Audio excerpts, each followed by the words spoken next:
We are live at the 79th session of the United Nations General Assembly, the UNGA 79 in New York. Now, the general debate, which is the key event of the session, begins today, Tuesday, September 24th, with speeches from leaders of the UN's 193 member states. Each country will be given about 15 to 20 minutes to speak before the international community. Now, as is tradition, Brazil's president will be the first to take the podium, followed by the U.S. President Joe Biden. Over the course of 6 days, a succession of world leaders will address the assembly, laying out their national priorities and also views on global affairs. My name is Mazino Appeal. My name is Okpa Adeleru Balogun, and we head to our correspondent, Bernard Akede, who is live at the UN right now. Bernard, can you hear us? Tell us about the situation and, of course, the general atmosphere as the general debate kicks off. Tolu, good morning. Mazino, well, at least from here, good morning and good afternoon to you over there in Nigeria.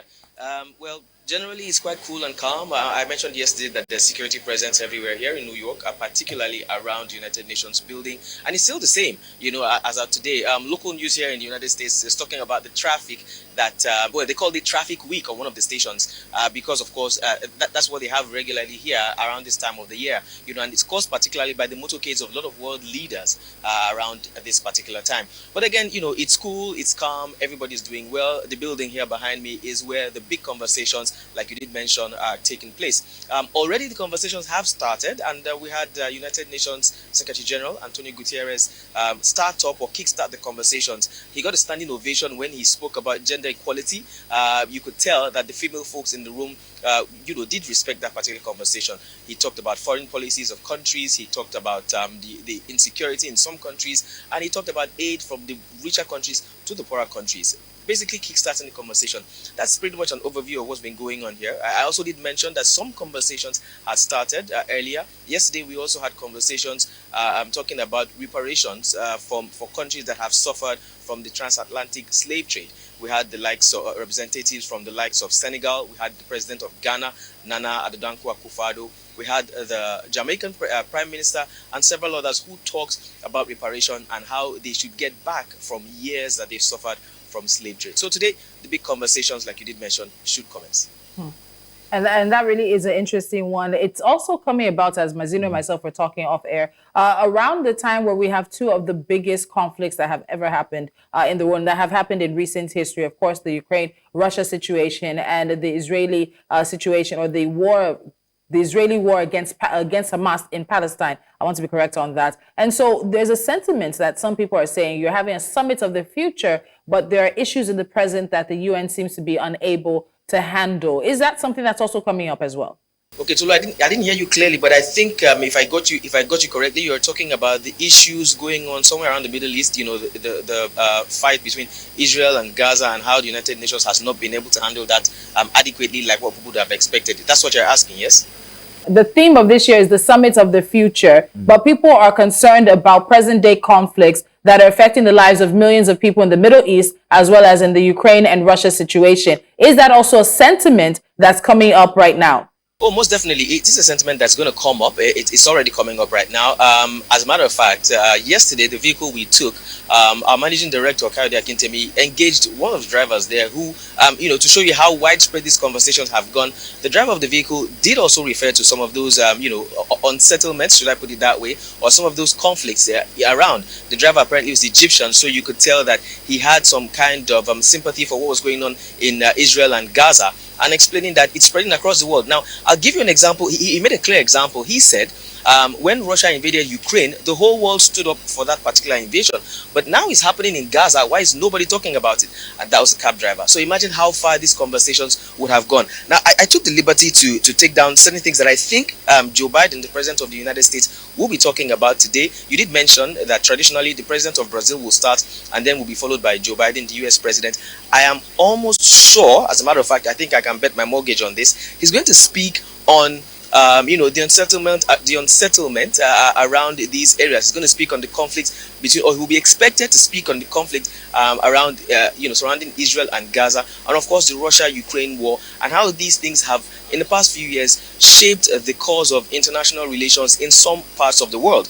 It's expected that he should touch those things, and everybody will be looking, or people will be looking to see what he's going to say about that. We do know that there's been some kind of sentimental attachment, between the US and Israel, and they definitely, eyes are definitely going to be glued to television screens and to mobile phones and laptops, just waiting to see and waiting to hear the stand of the United States president. Let's not forget, by the way, that this is going to be his last United Nations General Assembly, as United States is preparing for elections in about 2 months. That will be in November. All right, Bernard, I've got a question for you regarding Africa now, and the focus that will be placed on Africa at this year's UNGA. We are aware that the Cameroonian president is going to be chairing the session. That's Philemon Young. So I'm wondering what discussions you're expecting to hear, or that we might be hearing at this year's session that has Africa in focus.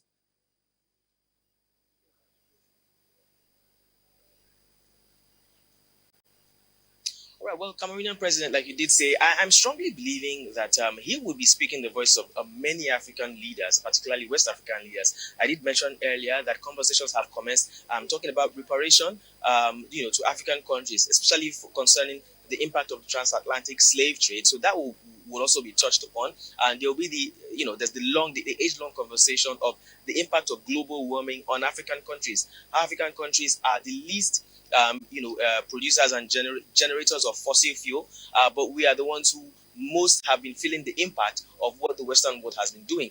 That conversation was on last year. Our own President Bola Ahmed Tinubu did also touch on that, and I want to believe that there will be conversations around that again this year. I also want to believe that there will be talks concerning how African countries should be compensated when it comes to global warming, how African countries should be able to do more collaborative trade and business amongst themselves and with foreign powers as well. There would also be the talks of debts.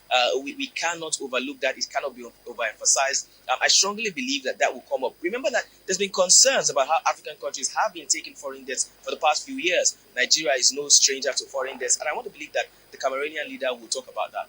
Last year and the year before, we saw African leaders talking about debt relief, debt cancellation.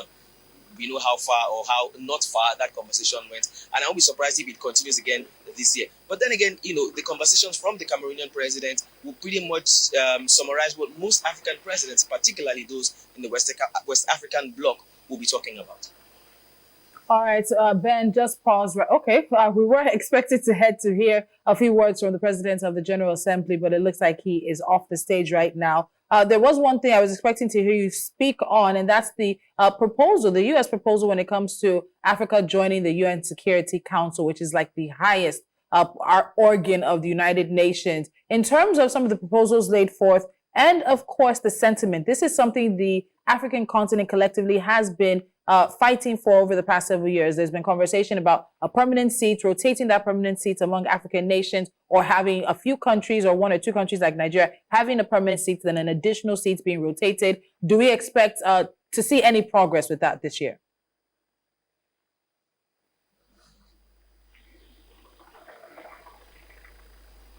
Tolu, we would expect conversations around that. I think Antonio Gutierrez did mention that as well this morning. And I won't be surprised. Actually, I will be surprised if that conversation doesn't rise again. It's been a long time coming. It's about time. As a matter of fact, I think it's long overdue that African countries do get representations at that particular seat. We've been knocking on the door of the United Nations General Assembly for years now, and it's only right that African countries do get some kind of ample representation right there. Considering the fact that there's a lot coming out of Africa in the past few years, you can tell just by sitting in Nigeria the kind of investment that foreign countries have been making in Africa. Let's take Nigeria, for example, remembering that Nigeria is a microcosm of the entire Africa. 1 in every 4 black people, they say, most likely are Nigerians. So you can see the kind of investment that foreign countries have in Nigeria when it comes to trade, economy, military, military support, and everything else. Whether it's coming into the country or taking it out of the country, there is so much. So if Africa can contribute so much to world growth, whether it is recognized, appreciated or not, it's expected that Africa as well should have ample representation when it comes to those seats. We'll be looking forward to see what happens, and if Africa doesn't get it this time, after this UN General Assembly 79, then I think the conversation should change and should take a different strategy. But that's just me as a reporter. Let's see what the big world leaders will say in there. Ben, I've got a very interesting question to ask you. Now, in history has it that some of the very interesting rhetorics have been told at the UNGA. But we also note that each speaker is given about 15 minutes to speak. But in time past, we've had certain individuals who have gone more than 15 minutes. In fact, I do remember Muammar Gaddafi going for as long as 100 minutes. I think in one of those occasions, somebody spoke for about 4 hours. I can't remember who it exactly was. But what very notable world leaders are we expecting to see that might leave us with some of these gems once again? Let's not forget Donald Trump promising to end North Korea, telling that he could from 2017. But this year, are we looking forward to seeing any of these world leaders perhaps maybe give us some of these YouTube-worthy moments?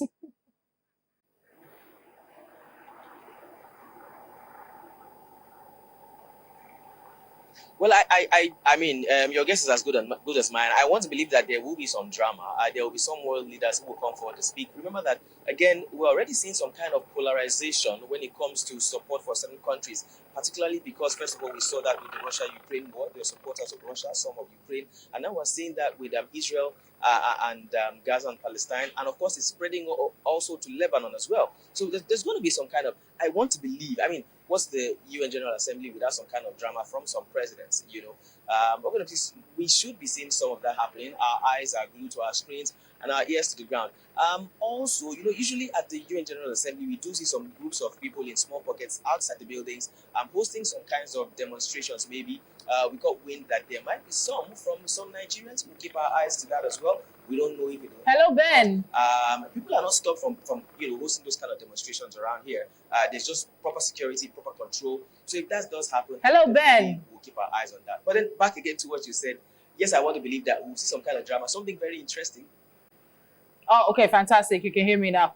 So Ben, just hold on. We know you're going to be covering activities at the UNGA over the next several days, but things are kicking up at the live and general debate. So we're heading now to the president of the Federative Republic of Brazil, His Excellency Luiz Inácio Lula da Silva, who is speaking now. In the international panorama, we are living in a time of growing anguish, frustration, tension, and fear. We are witnessing an alarming escalation of geopolitical disputes and strategic rivalries. 2023 holds the sad record of the highest number of conflicts since World War II. Global military spending grew for the 9th consecutive year and reached $2.4 trillion. Over $90 billion have been mobilized with nuclear arsenals. These resources could have been used to finance the fight against hunger and climate change. What we are seeing is an increase in military capabilities. The use of force, not supported by international law, is becoming the rule. We are witnessing two simultaneous conflicts with the potential to become widespread conflagrations. In Ukraine, with regret, we are seeing the war extending without any prospect of peace. Brazil has firmly condemned the invasion of the Ukrainian territory. It is already clear that neither side will be able to achieve all their objectives through military means. The use of increasingly destructive weapons brings to the mind the darkest days of this sterile Cold War confrontation. Creating conditions for resuming direct dialogue between the parties is crucial at this time.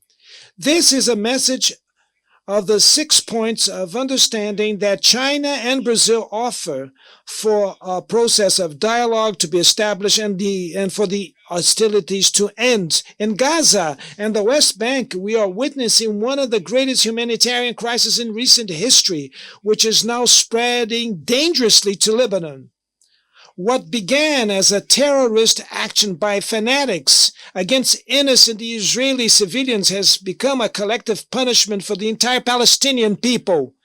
There have been over 40,000 fatal victims, mostly women and children. The right to defense has become the right to vengeance, which prevents an agreement for the release of hostages and postpones the ceasefire. Forgotten conflicts in Sudan and Yemen are causing excruciating suffering to nearly 30 million people. This year, the number of people in need of humanitarian aid in the world will reach 300 million. In times of increasing polarization, expressions such as deglobalization and decoupling have become commonplace, but it is impossible to deplanetize our life together. We're doomed to climate change interdependence. The planet is no longer waiting to demand payment for the next generation and is fed up with unfulfilled climate agreements. It is tired of neglected carbon reduction targets and financial aid to poor countries that does not arrive. Denialism succumbs to evidence of global warming. 2024 is on track to be the hottest year in modern history. Hurricanes in the Caribbean, typhoons in Asia, droughts and floods in Africa, torrential rains in Europe leave a trail of death and destruction. In the south of Brazil, we had the biggest flood since 1941. The Amazon is experiencing the worst drought in 45 years. The forest fires have spread across the country and have already devoured 5 million hectares in August alone. My government does not outsource responsibilities, nor does it abdicate its sovereignty. We have done already a lot, but we know that much more needs to be done. In addition to facing the challenge of climate crisis, we're fighting against those who profit with environmental degradation. We will not tolerate environmental crimes, illegal mining, and organized crime. We reduced the deforestation in the Amazon by 50% in the last year, and we will eradicate it by 2030. It is no longer acceptable to think about solutions for tropical forests without listening to the indigenous peoples, traditional communities, and all those that live in them. Our sustainable development vision is based on the potential of the bioeconomy. Brazil will host COP30 in 2025, convinced that multilateralism is the only way to overcome the climate emergency.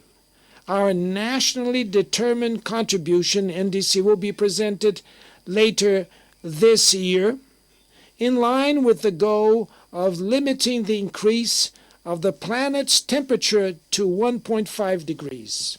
Brazil stands out as a source of opportunities in this world revolutionized by energy transition. Today, we are one of the countries with the cleanest energy mix. 90% of our electricity comes from renewable sources, such as biomass, hydroelectrical power, solar power, and wind power. We made the choice for biofuels 50 years ago, long before the discussion about alternative energies gained traction. We are on the forefront of other important niches, such as green hydrogen production. It is time to face the debate about the slow pace of the planet's decarbonization and work for an economy less reliant on fossil fuels. Mr. President, Latin America has been experienced since a second lost decade since 2014. The region's average growth during this period was only just 0.9%, less than half of what was seen in the last decade of the 80s. This combination of low growth and high levels of inequality results in harmful effects on the political landscape. Engulfed by disputes often unrelated to the region, our vocation for cooperation and understanding has been weakened. It is unjustified keeping Cuba on a unilateral list of states that allegedly promote terrorism. And also that this is undue, it reaches the most vulnerable countries. In Haiti, it's urgent to combine actions to restore public order and promote development. In Brazil, defending democracy implies impermanent action against extremist, messianic, and totalitarian attacks which spread hatred, intolerance, and resentment. It was on its behalf that Brazilians defeated dictators and tyrants who tried to undermine institutions and put them at the service of reactionary interests. Democracy needs to respond to the legitimate aspiration of those who no longer accept hunger, inequality, unemployment, and violence. In a globalized world, it makes no sense to resort to false patriots and isolationists, nor is there hope in resorting to ultra-liberal experiments that only worsen the difficulties of an impoverished continent. The future of our region depends, above all, on building a sustainable, efficient, and inclusive state that tackles all forms of discrimination. A future which is not intimidated by individuals, corporations, or digital platforms that consider themselves above the law. Freedom is the first victim of a world with no rules. Essential elements of sovereignty includes the right to prescribe laws, adjudicate disputes, and enforce rules within one's territory, including the digital environment. The state we are building is sensitive to the needs of the most vulnerable, without giving up sound macroeconomic foundations. The false opposition between state and market was abandoned by developed nations, which returned to practice active industrial policies and strong regulation of the domestic economy. In the area of artificial intelligence, we are experiencing the consolidation of asymmetries that lead to a true knowledge oligopoly. The unprecedented concentration in the hands of a small number of people and companies based in an even smaller number of countries is advancing. We are interested in emancipatory artificial intelligence, which also has the face of the global south and which strengthens cultural diversity, that respects human rights, protects personal data, and promotes information integrity. And above all, that it will be a tool for peace, not for war. We need an intergovernment governance of artificial intelligence, in which all states have a seat. Mr. President, conditions for accessing financial resources remain prohibitive for most low and middle income countries.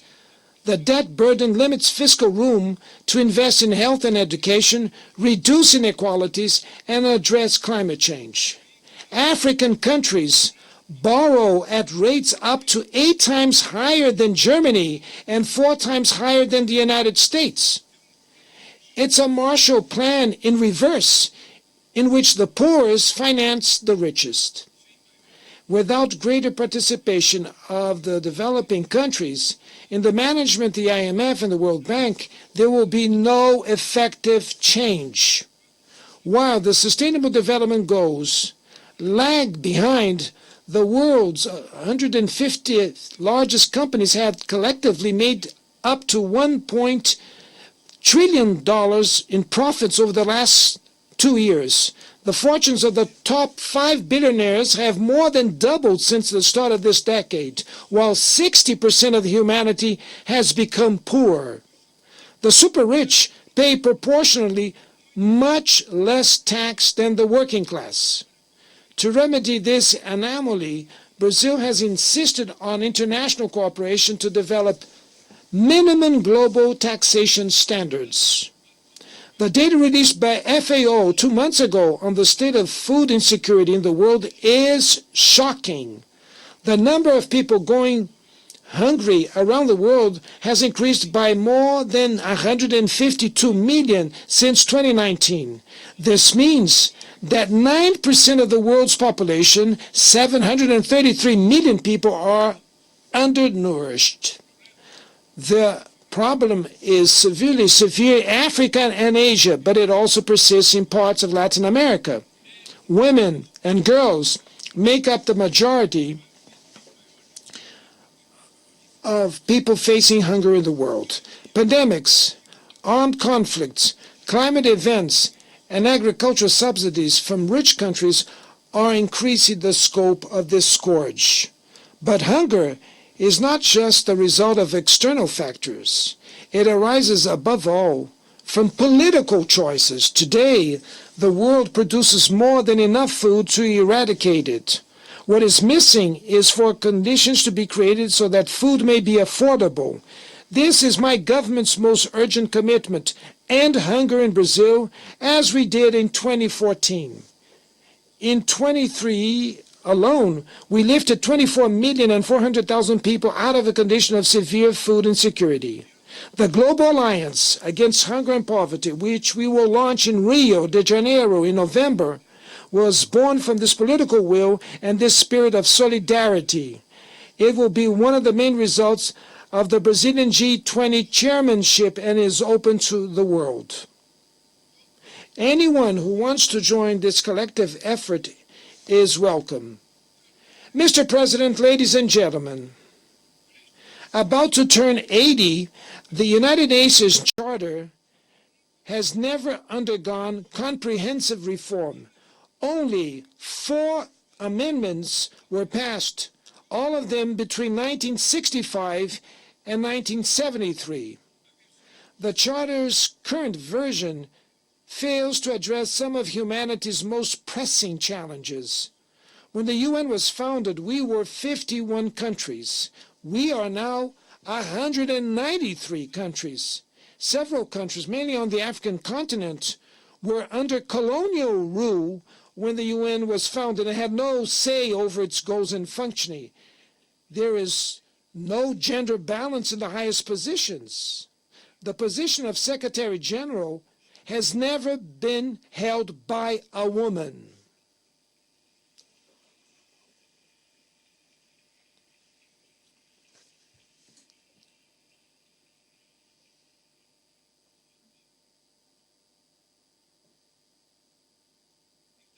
We are approaching the end of the first quarter of the 21st century, with the United Nations increasingly empty and paralyzed. It is time to react vigorously to this situation, restoring to the organization the prerogatives that derive from its status as a universal forum. One-off adjustments are not enough.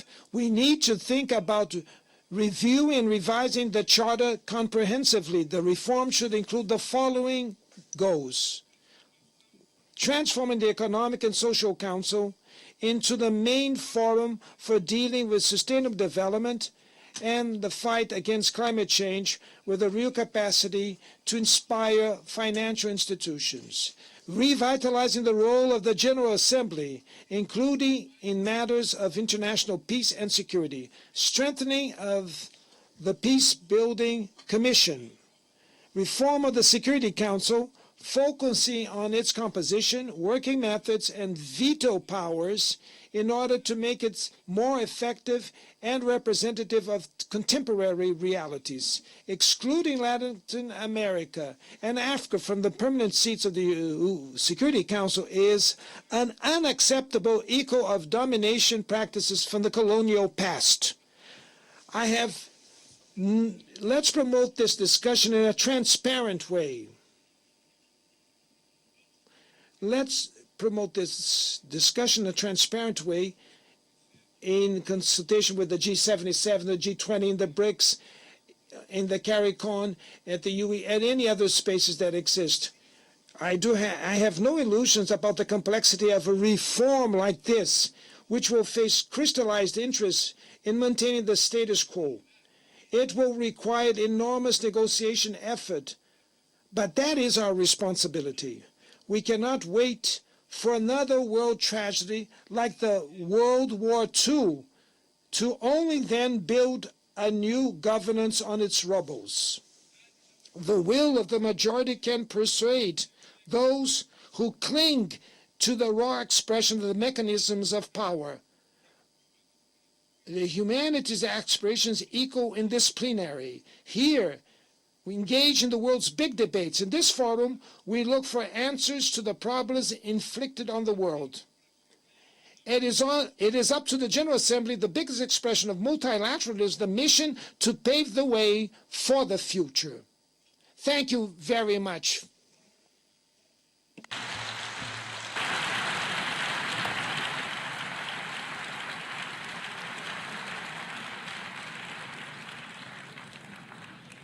On behalf of the Assembly, I wish to thank the President of the Federative Republic of Brazil,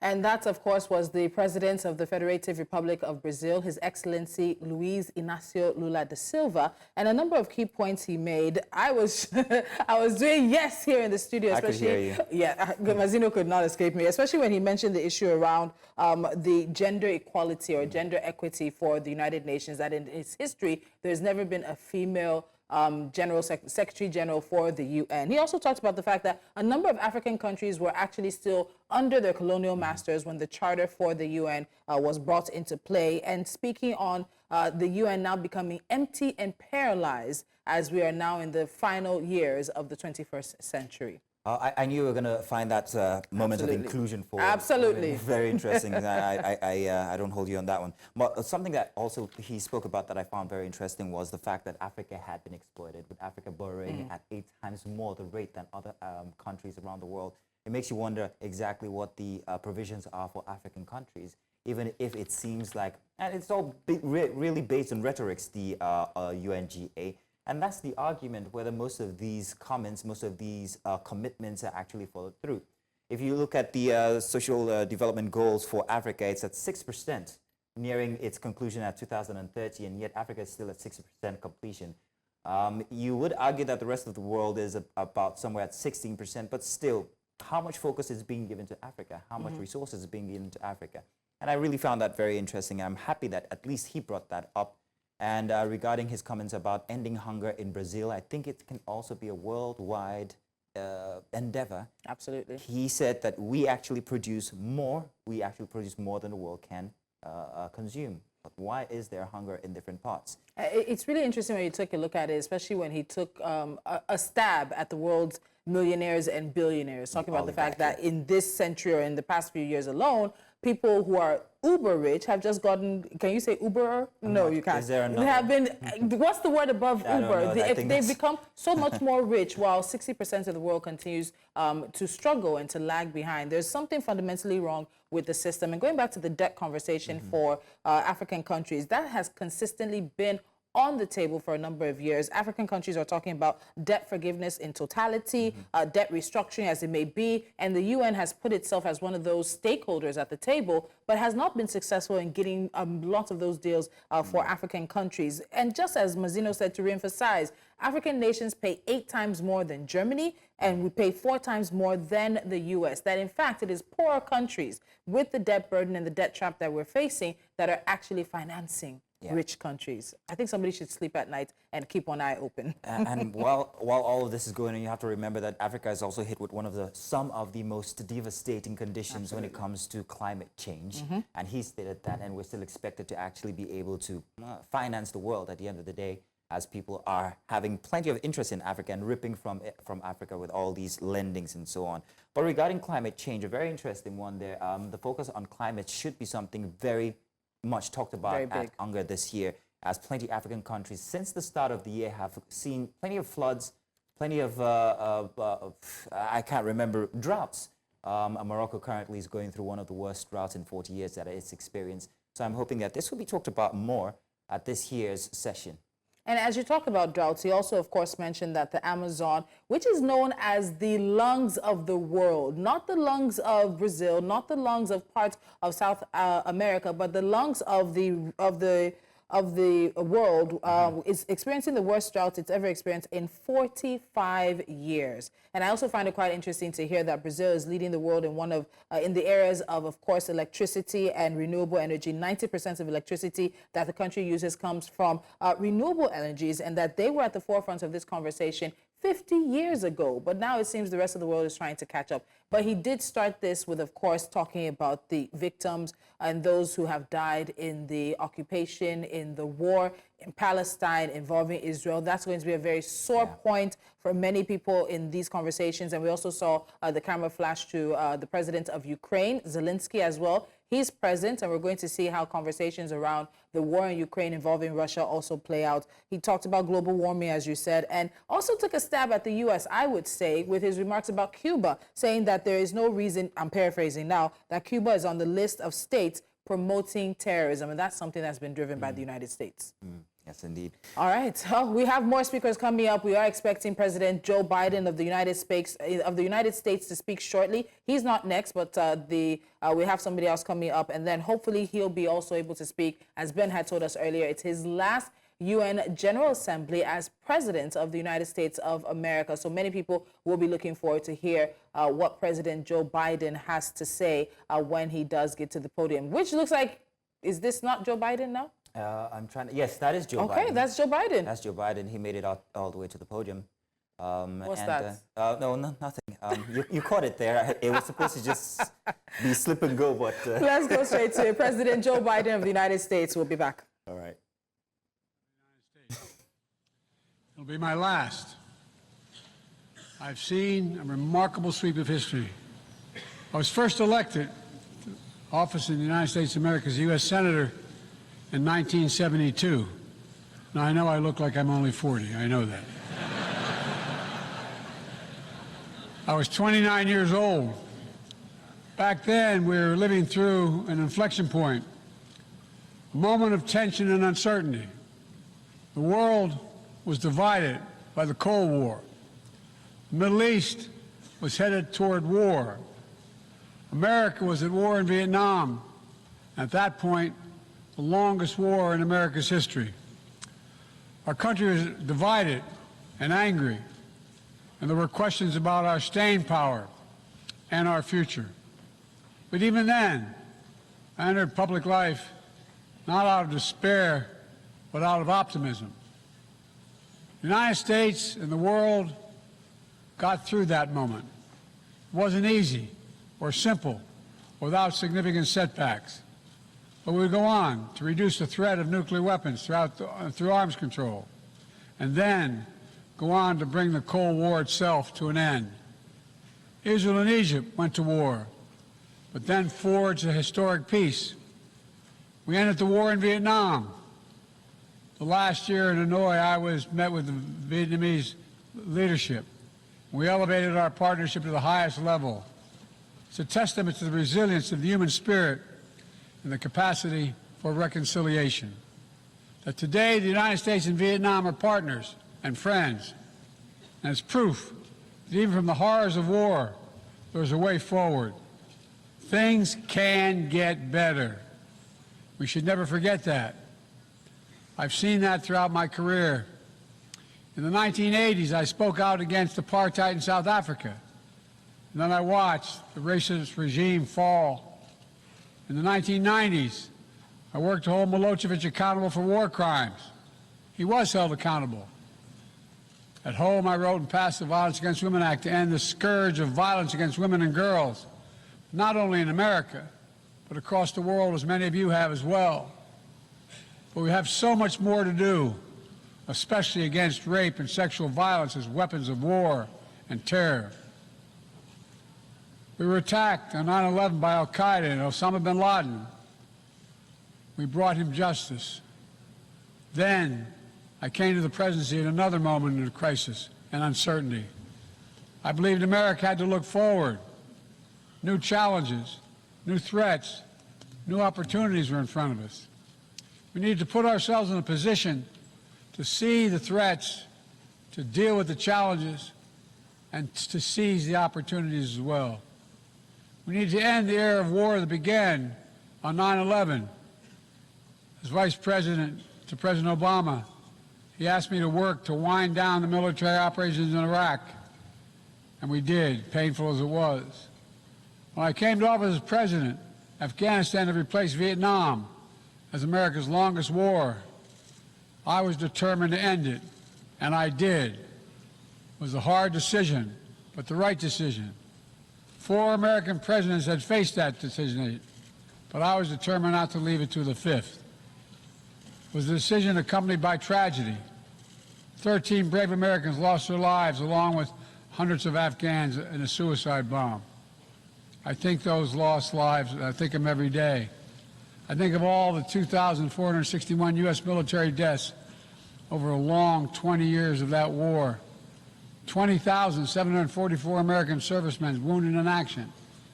I think of their service, their sacrifice, and their heroism. I know other countries lost their own men and women fighting alongside us. We honor their sacrifices as well. To face the future, I was also determined to rebuild my country's alliances and partnerships to a level not previously seen. We did just that, from traditional treaty alliances to new partnerships like the Quad with the United States, Japan, Australia, and India. I know many look at the world today and see difficulties and react with despair, but I do not. I won't. As leaders, we don't have the luxury. I recognize the challenges from Ukraine to Gaza to Sudan and beyond. War, hunger, terrorism, brutality, record displacement of people, a climate crisis, democracy at risk, strains within our societies, the promise of artificial intelligence and its significant risk. The list goes on. But maybe because all I've seen and all we have done together over the decades, I have hope. I know there is a way forward. In 1919, the Irish poet William Butler Yeats described a world, and I quote, where things fall apart, the center cannot hold, mere anarchy is loosed upon the world, end of quote. Some may say those words describe the world not just in 1919, but in 2024. But I see a critical distinction. In our time, the center has held. Leaders and people from every region and across the political spectrum have stood together, turned the page. We turned the page on the worst pandemic in a century. We made sure COVID no longer controls our lives. We defended the UN Charter and ensured the survival of Ukraine as a free nation.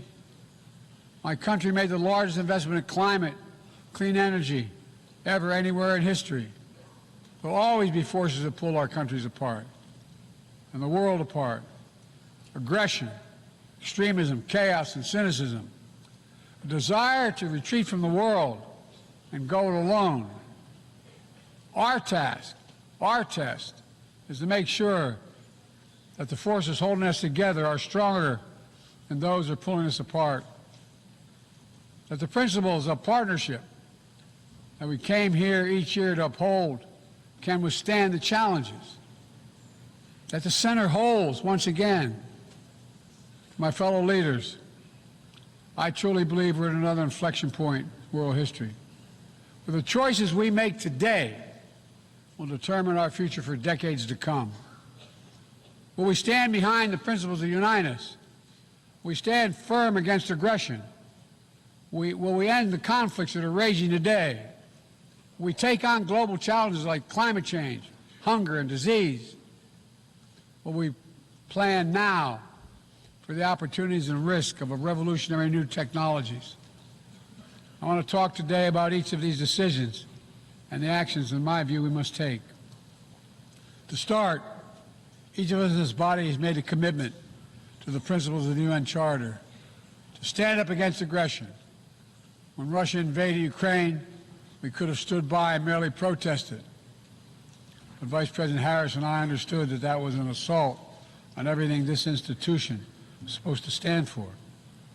And so, in my direction, America stepped into the breach, providing massive security and economic and humanitarian assistance. Our NATO allies and partners in 50-plus nations stood up as well. But most importantly, the Ukrainian people stood up. I asked the people of this chamber to stand up for them.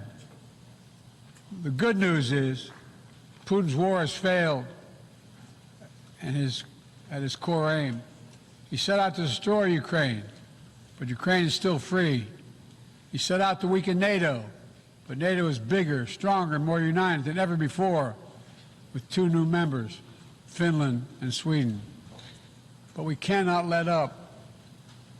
The world now has another choice to make. Will we sustain our support to help Ukraine win this war and preserve its freedom, or walk away and let aggression be renewed and a nation be destroyed? I know my answer. We cannot grow weary. We cannot look away. And we will not let up on our support for Ukraine, not until Ukraine wins a just and durable peace in the UN Charter.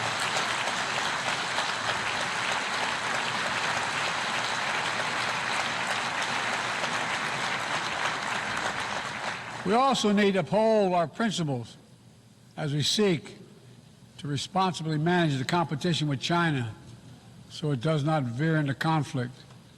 We stand ready to cooperate on urgent challenges for the good of our people and the people everywhere. We recently resumed cooperation with China to stop the flow of deadly synthetic narcotics. I appreciate the collaboration. It matters for the people of my country and many others around the world. On matters of conviction, the United States is unabashed, pushing back against unfair economic competition, against military coercion of other nations in the South China Sea, and maintaining peace and stability across the Taiwan Straits, and protecting our most advanced technologies so they cannot be used against us or any of our partners. At the same time, we're going to continue to strengthen our network of alliances and partnerships across the Indo-Pacific. These partnerships are not against any nation. They're building blocks for a free, open, secure, and peaceful Indo-Pacific.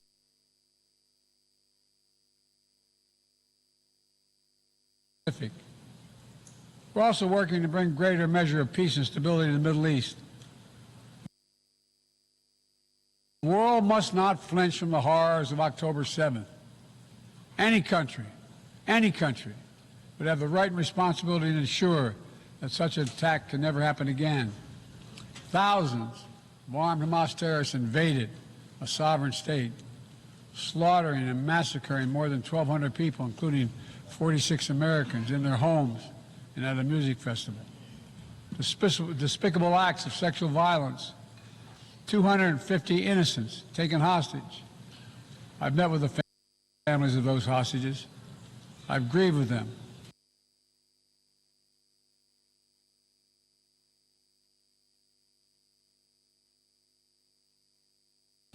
They're going through hell. Innocent civilians in Gaza are also going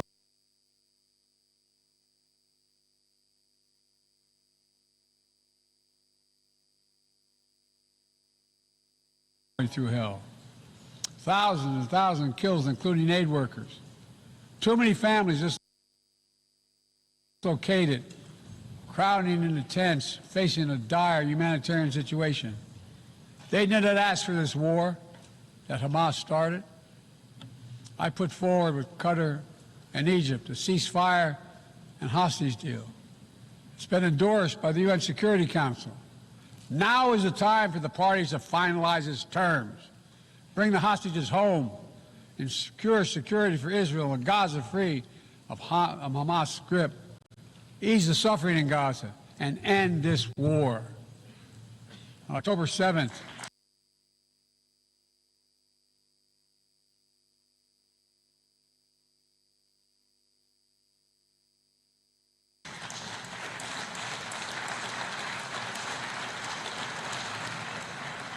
since October 7th, we've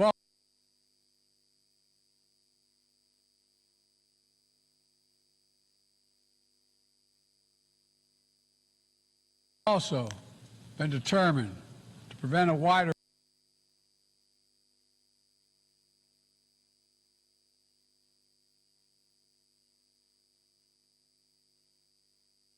war that engulfs the entire region. Hezbollah, unprovoked, joined the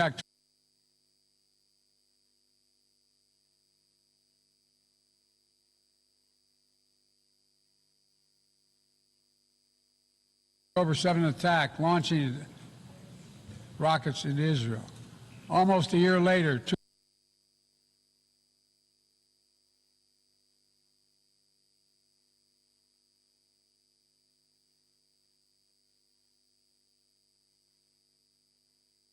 Too many on each side of the Israeli-Lebanon border remain displaced.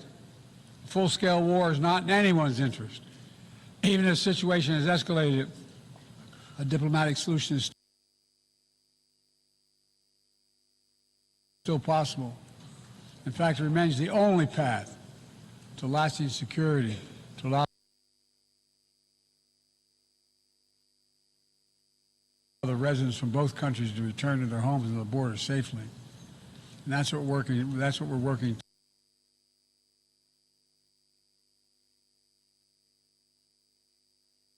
tirelessly to achieve. As we look ahead, we must also address the rise of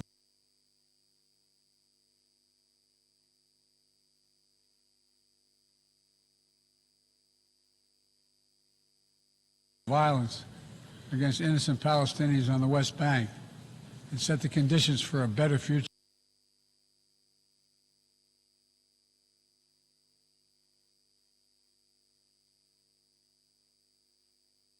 including a two-state solution where Israel enjoys security and peace and full recognition and normalized relations with all its neighbors, where Palestinians live in security, dignity, and self-determination in a state of their own.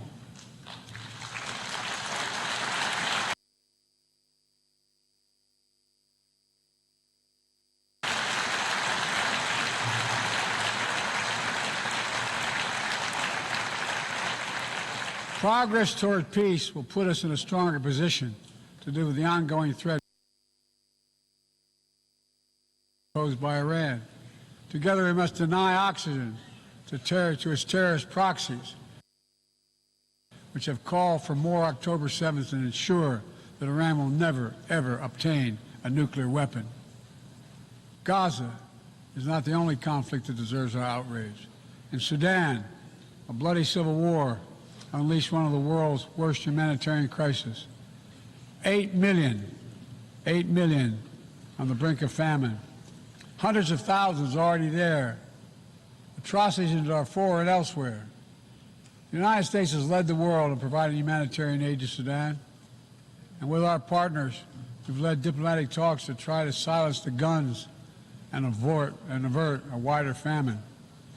The world needs to stop arming the generals, to speak with one voice and tell them, stop tearing your country apart, stop blocking aid to the Sudanese people, end this war now.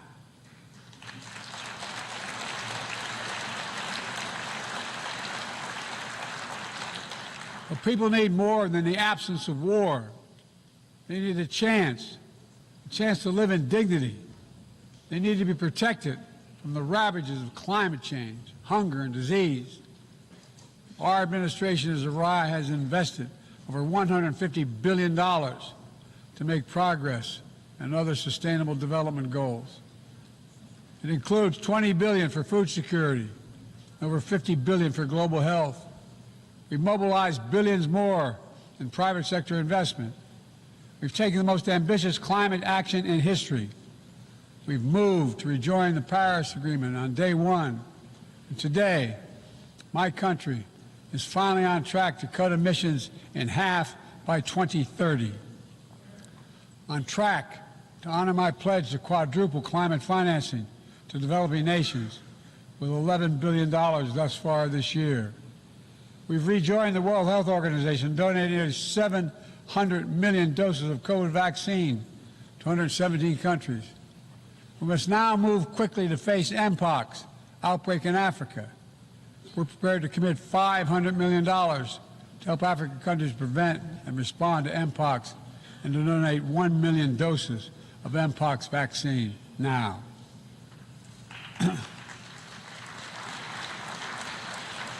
We call on our partners to match our pledge and make this a billion-dollar commitment to the people of Africa. Beyond the core necessities of food and health, the United States, the G7, and our partners have embarked on an ambitious initiative to mobilize and deliver significant finance to the developing world. We're working to help countries build out their infrastructure, to clean energy transition, to the digital transformation, to lay new economic foundations for a prosperous future. It's called the Partnership for Global Infrastructure and Investment. We've already started to see the fruits of this emerge in Southern Africa and Southeast Asia and in the Americas. We have to keep it going. I want to get things done together. In order to do that, we must build a stronger, more effective, and more inclusive United Nations. The UN needs to adapt and bring new voices and new perspectives. That's why we support reforming and expanding the membership of the UN Security Council.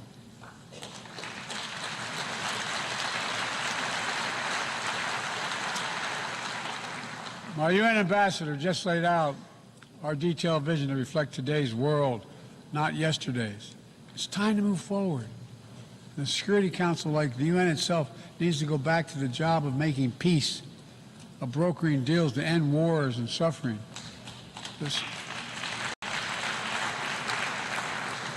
And to stop the spread of the most dangerous weapons, of stabilizing troubled regions in East Africa, from East Africa to Haiti, to Kenya-led mission that's working alongside the Haitian people to turn the tide.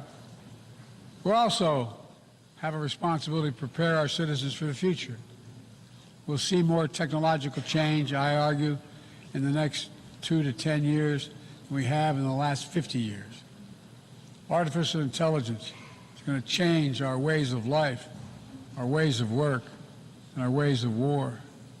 It could usher in scientific progress at a pace never seen before, and much of it could make our lives better. But AI also brings profound risks, from deep fakes to disinformation, to novel pathogens, to bioweapons. We've worked at home and abroad to define the new norms and standards. This year, we achieved the first ever General Assembly resolution on AI to start developing global rules of the road. We also announced a declaration on the responsible use of AI, joined by 60 countries in this chamber. But let's be honest, this is just the tip of the iceberg, what we need to do to manage this new technology. Nothing is certain about how AI will evolve or how it will be deployed. No one knows all the answers. My fellow leaders, it's with humility I offer 2 questions. First, how do we as an international community govern AI? As countries and companies race to uncertain frontiers, we need an equally urgent effort to ensure AI's safety, security, and trustworthiness.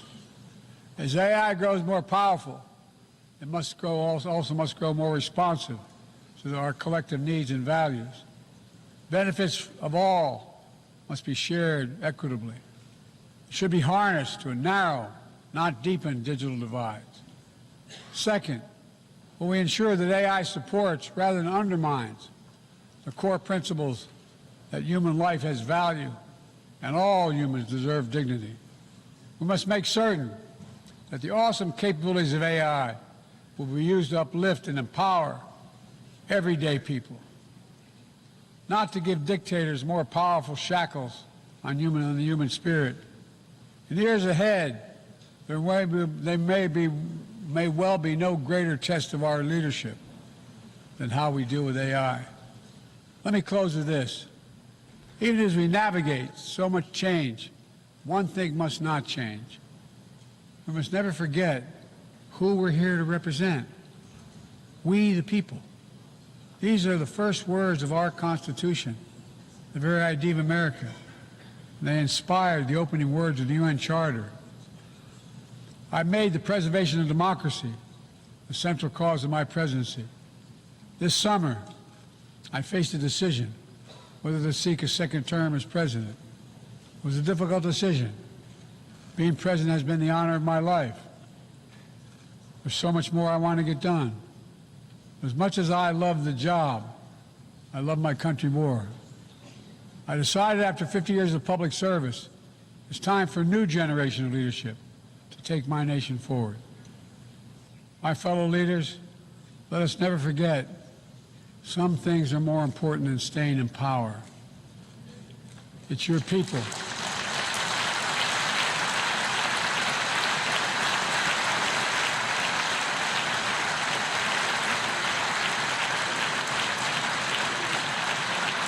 It's your people that matter the most. Never forget, we are here to serve the people, not the other way around. Because the future will be won by those who unleash the full potential of their people, to breathe free, to think freely, to innovate, to educate, to live and love openly without fear. That's the soul of democracy. It does not belong to any one country. I've seen it all around the world, and the brave men and women who ended apartheid, brought down the Berlin Wall, fight today for freedom and justice and dignity. We saw it, that universal yearning for rights and freedom in Venezuela, where millions cast their vote for change that hadn't been recognized. But it can't be denied. The world knows the truth. We saw it in Uganda, LGBT activists demanding safety and recognition of their common humanity. We've seen citizens across the world peacefully choosing their future. From Ghana to India to South Korea, nations representing 1/4 of humanity who will hold elections this year alone. It's remarkable, the power of we the people, that makes me more optimistic about the future than I've ever been. Since I was first elected to the United States Senate in 1972, every age faces its challenges. I saw it as a young man. I see it today. But we are stronger than we think. We're stronger together than alone. And what the people call impossible is just an illusion. Nelson Mandela taught us, and I quote, "It always seems impossible until it's done. It always seems impossible until it's done." My fellow leaders, there is nothing that's beyond our capacity if we work together. Let's work together. God bless you all, and may God protect all those who seek peace. Thank you.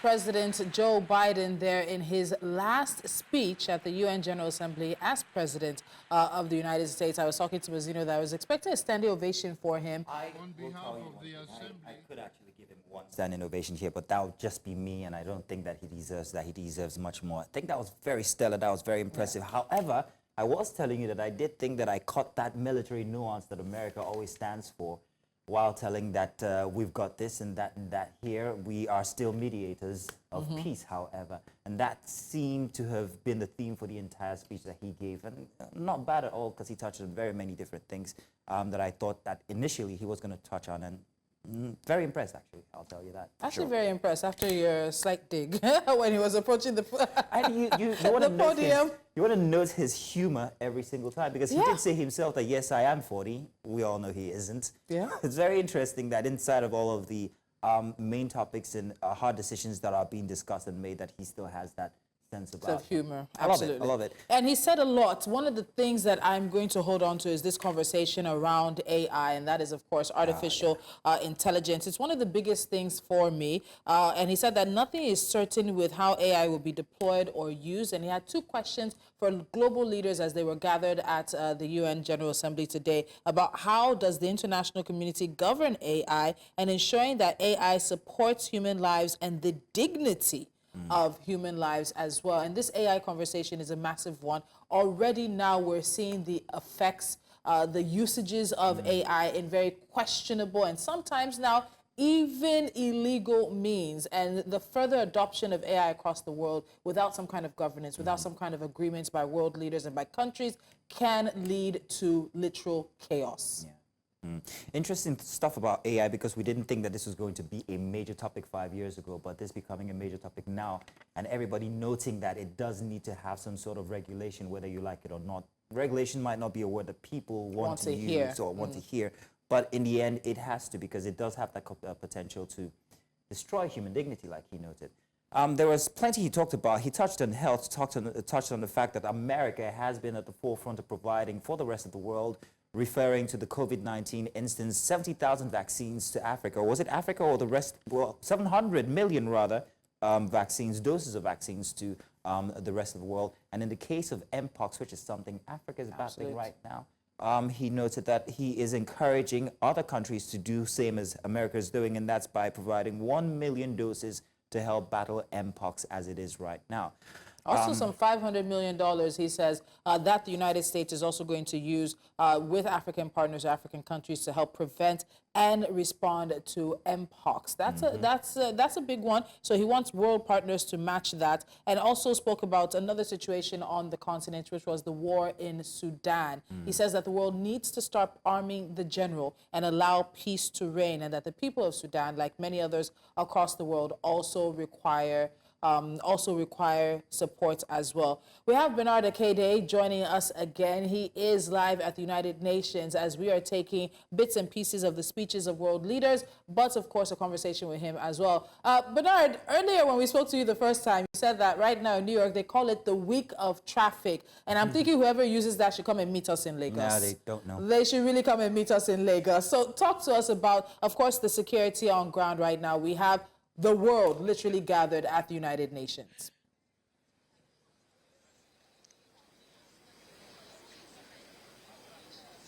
All right. First of all, I'd like to say you guys did a very good, had a very fantastic conversation as to what President Joe Biden, talked about. I was listening to it from here. We're following here, and it was fantastic. We'll come back to that.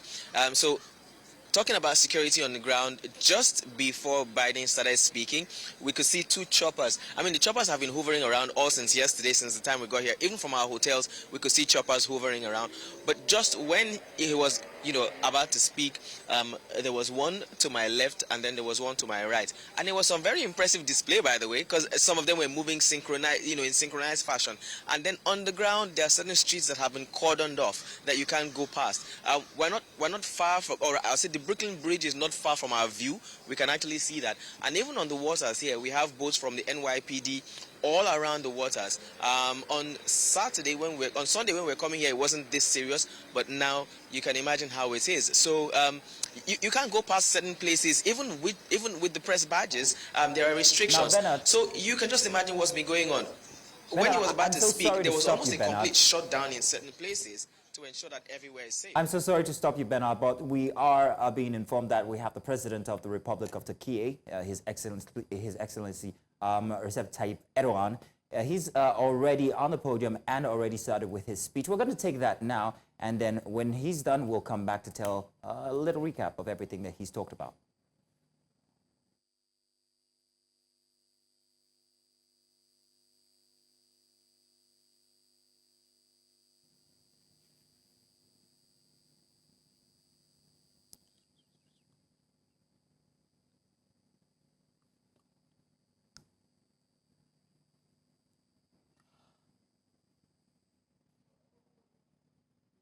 All right, having some technical difficulties, but those are being sorted right now. And of course, the conversation with President Joe Biden, or highlights of his speech, his last speech at the UN General Assembly. And it's very interesting that he said a few things that we also heard from the president of Brazil, Luiz Inácio Lula da Silva, and that was on the issue of AI. The president of Brazil also spoke about that. He also spoke, of course, about African countries and moving forward. He, in fact, actually said that the UN was now empty and paralyzed. And then we hear President Joe Biden talk about new voices and new perspectives. So, the U.S. supports the expansion of the Security Council, and that the Security Council needs to go back to the work of making peace. So we're seeing world leaders, two so far at least, having conversations and pushing forth points that talk about an expansion of the UN to become more reflective of today's global realities. Global realities, indeed. He also touched on the relationship, the very delicate relationship between America and China. Yeah. How they're able to manage such a relationship for so long, well, it beats me. He touched on Taiwan, the Taiwan Strait, which has been in plenty of conversations regarding security or conflict in the world. And also spoke about how not to let these relationships devolve into conflict. Once again, playing that mediator card that he has always just talked about, and especially now inside of this speech, which seemed to be the theme of the entire speech.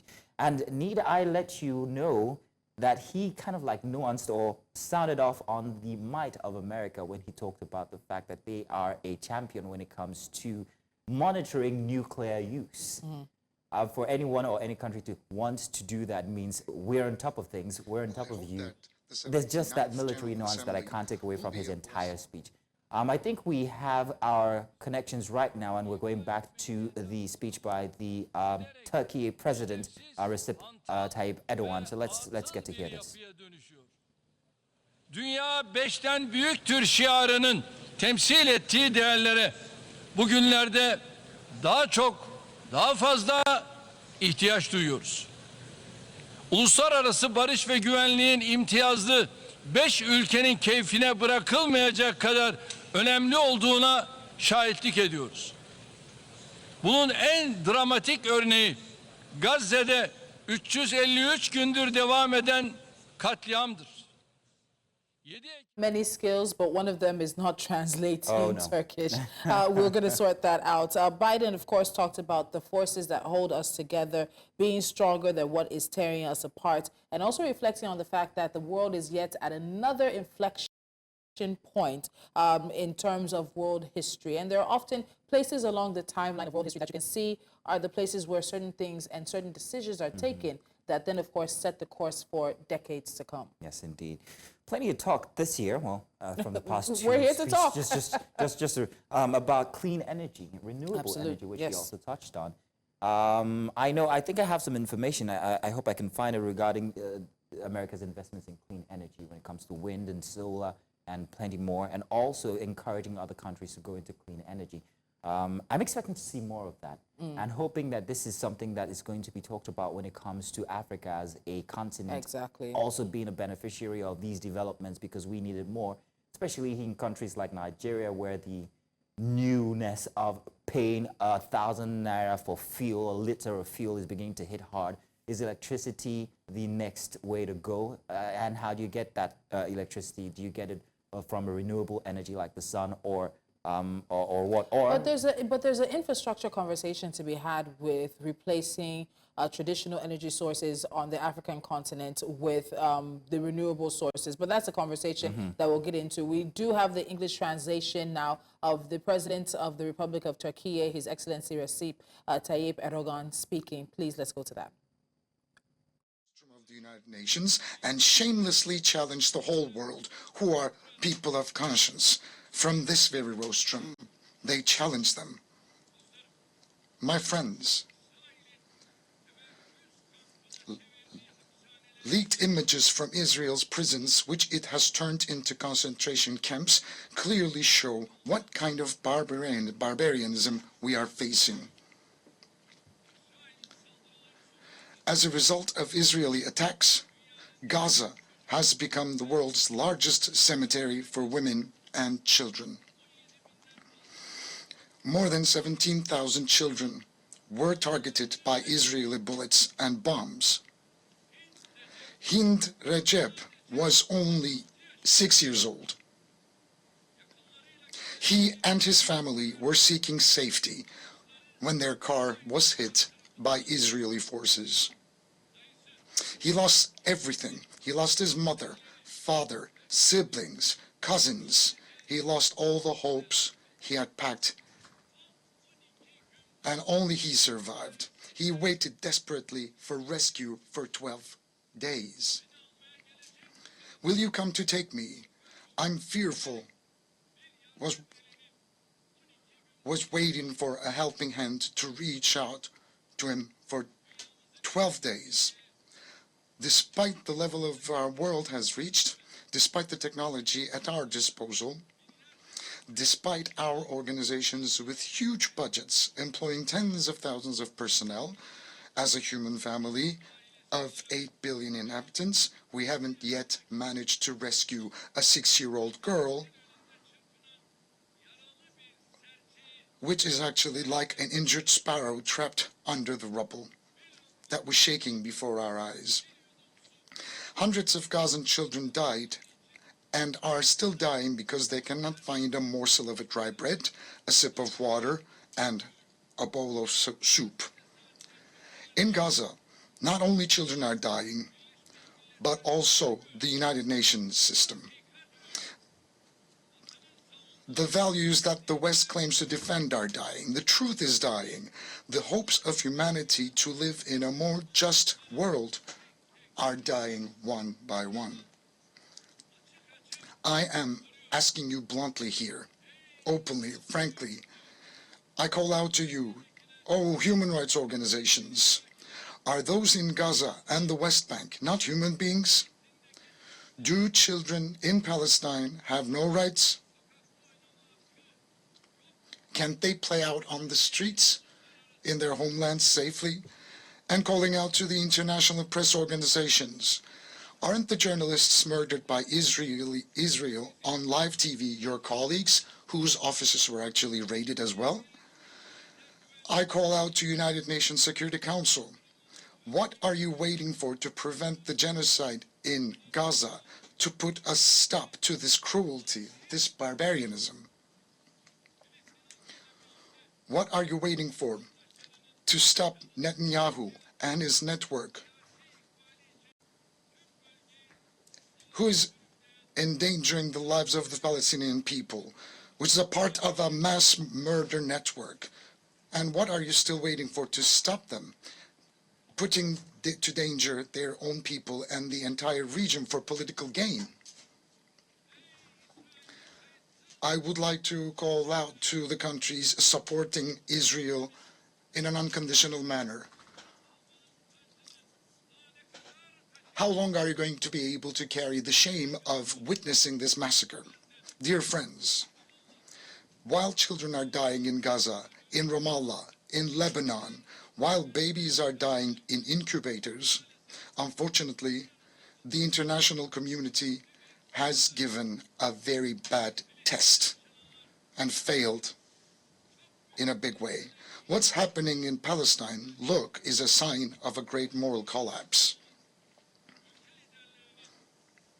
I believe that the peoples of the world, the leaders of countries and international organizations should reflect on this painful picture, upon this painful landscape.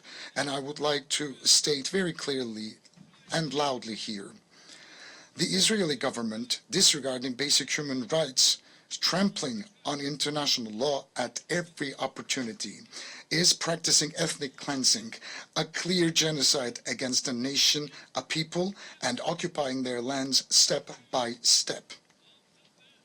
Palestinians, whose freedom, independence, and most basic rights have been usurped, are rightfully exercising their legitimate rights of resistance against this occupation and ethnic cleansing.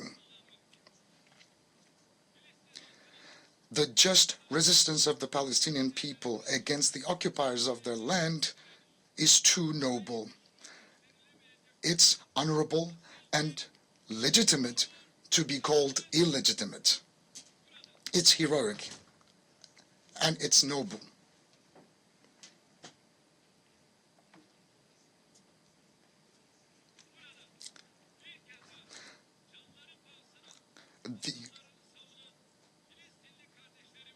The only reason for Israel's aggression against the Palestinian people is the unconditional support of a group of countries. And I would like to wave at my brothers and sisters at the legitimate resistance in Palestine.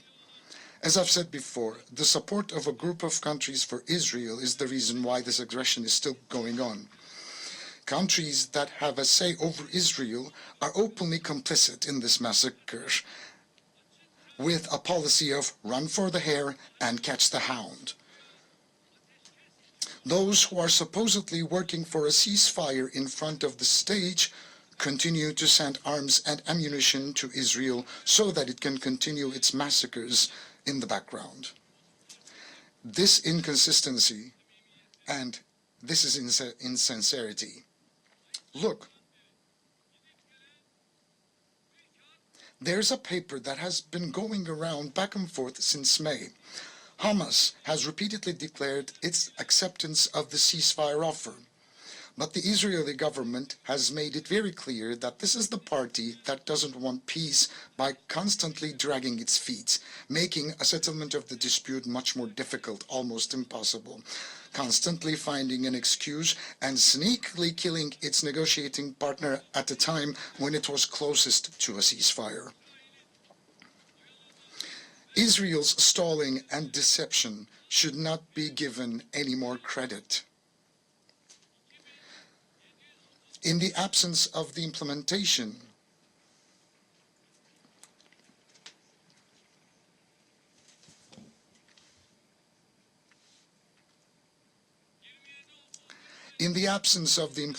of UN Security Council Resolution number 2735, coercive measures against Israel should be put on the agenda. Israel's behavior has once again demonstrated that it is imperative for the international community to develop a protection mechanism for Palestinian civilians. 70 years ago, just as Hitler was stopped by an alliance of humanity, Netanyahu and his murder network must be stopped by an alliance of humanity.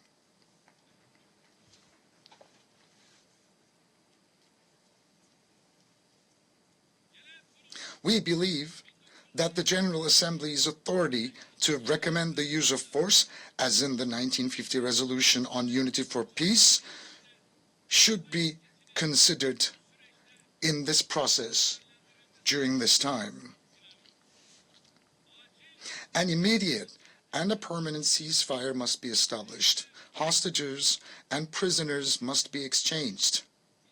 And humanitarian aid must be delivered to Gaza unhindered and uninterrupted. It's very, very important that we extend a helping hand to the people of Gaza, especially before the winter season, when conditions on the ground will become even more challenging. Look, right now, 70% of the water supplies and 75% of the bakeries in Gaza have been destroyed. 95% of health centers were partially or completely damaged. 150,000 houses were completely destroyed, 200,000 houses were partially destroyed, and 80,000 houses become uninhabitable. Infectious diseases such as polio and hepatitis are on the rise. The people of Gaza receive only a quarter of the aid they urgently need. That's what they have access to. And as Türkiye, we have been providing humanitarian aid to our brothers and sisters in Palestine, and we will keep on doing that. With more than 60,000 tons of aid, Türkiye is the country sending the largest amount of aid to Gaza.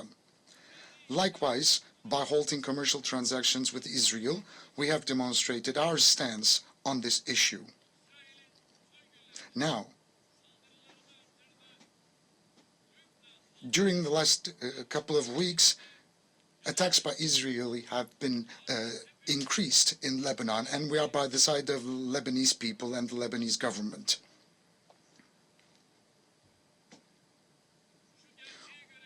We can see this truth for what it is. Those who murdered 41,000 people cannot rest until those who gave the orders, pulled the trigger, and dropped the bombs are held accountable for their crimes. We will not heave a sigh of relief. Our conscience will not go silent. The bill for the billions of dollars of damage caused in the cities that have been destroyed, wrecked, and reduced to rubble must and will be compensated by the perpetrators. We support the case brought by the Republic of South Africa at the International Court of Justice to ensure that Israel's crimes do not go unpunished. We will take every step necessary for justice to be served in the case for which we have applied as an intervener or as a party. We will fight for the blood of Ayşenur Ezgi Eygi, who was shot in the head and murdered by Israeli soldiers during a peaceful protest in Nablus. And we will fight in all legal remedies, and we will keep on doing that.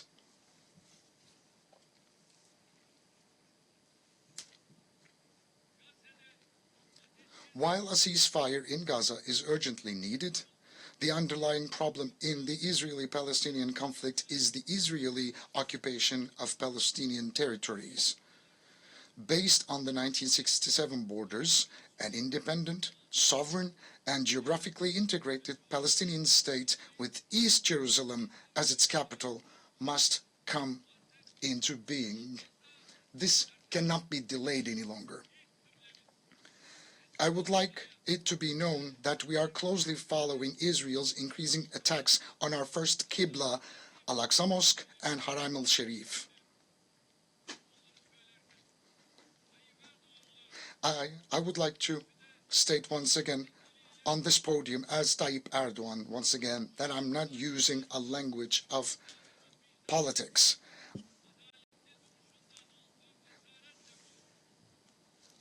I am encouraged by our ancestors who have always stood by the side of the victims honorably and nobly. We are a nation that has been on the side of the oppressed and against the oppressors and oppression throughout history. We are such a nation. We welcomed Jews fleeing the Inquisition 500 years ago and Jews fleeing Hitler's concentration camps. We opened our arms wide. We, as a country and a nation, I'll be very clear to say that we have no animosity or hostility towards the people of Israel. We oppose anti-Semitism in the same way we oppose the targeting of Muslims just because of their faith.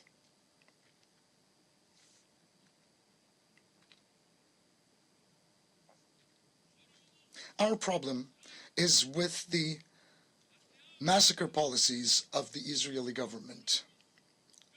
Our problem is with the oppressor and the oppression, just as it was 5 centuries ago. Everybody should know about this. We will always speak of the truth and speak of what's right and what's fair.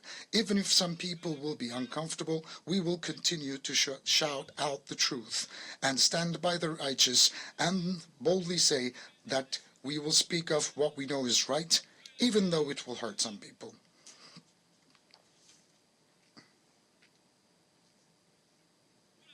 From here, I would like to thank all the courageous people who show solidarity with the Palestinian people without discrimination of faith, country, language, or religion, and who take to the streets almost every week to raise their voices against the massacres in Gaza.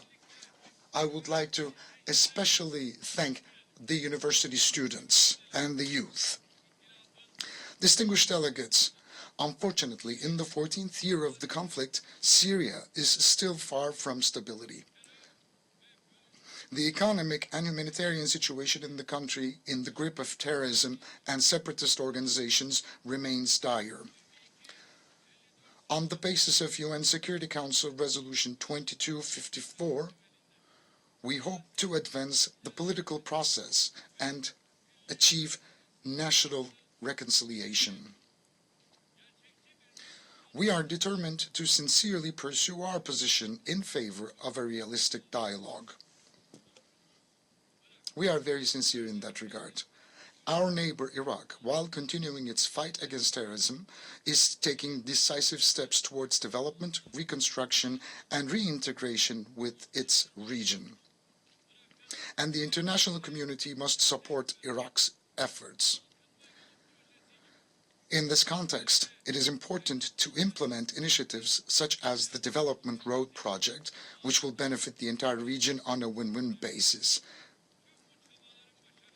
The success of all these efforts depend on the complete elimination of the terrorist threat in Iraq, in particular the PKK. We are strengthening our common action plan with another neighbor of ours, Iran, in the region in order to establish stability and peace. It's going to contribute tremendously to our efforts. The war in Ukraine has been going on for 3 years, and we are still away from establishing a permanent peace and stability.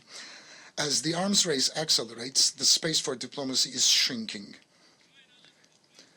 It's very important that diplomacy and dialogue will ensure territorial integrity and sovereignty of Ukraine, and our support for those endeavors of Turkey will continue even strongly.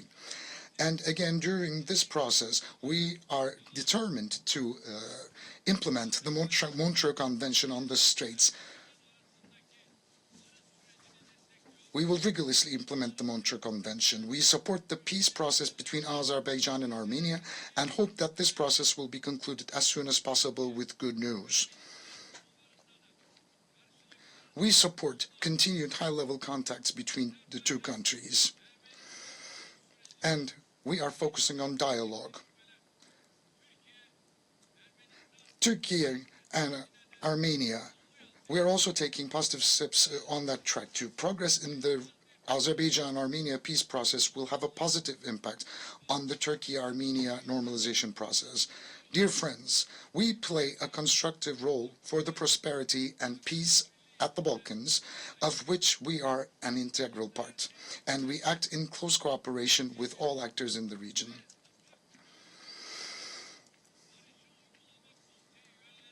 As a member of the Steering Committee for Peace Implementation Council, we emphasize the importance of the sovereignty, political unity, and territorial integrity of Bosnia and Herzegovina on every platform, and continue our contribution to Operation EUFOR Althea. We are successfully continuing the Key 4 command we assumed last year and supporting the Belgrade-Pristina dialogue process.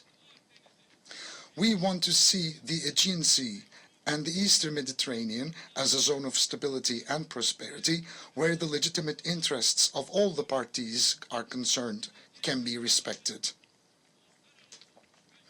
It is in the common interest of the entire region to enhance cooperation, particularly on the delimitation of maritime jurisdictions in accordance with international law, freedom and safety of navigation, and maritime trade.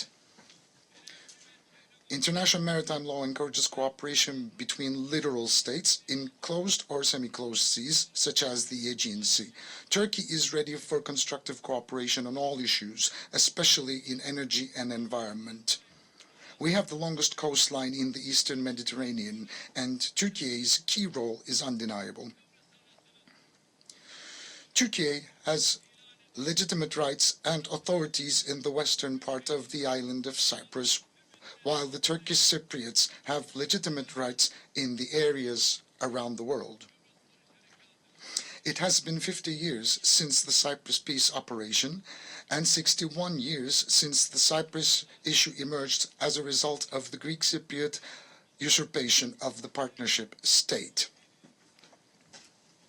From that day until today, peace and tranquility have prevailed on the island.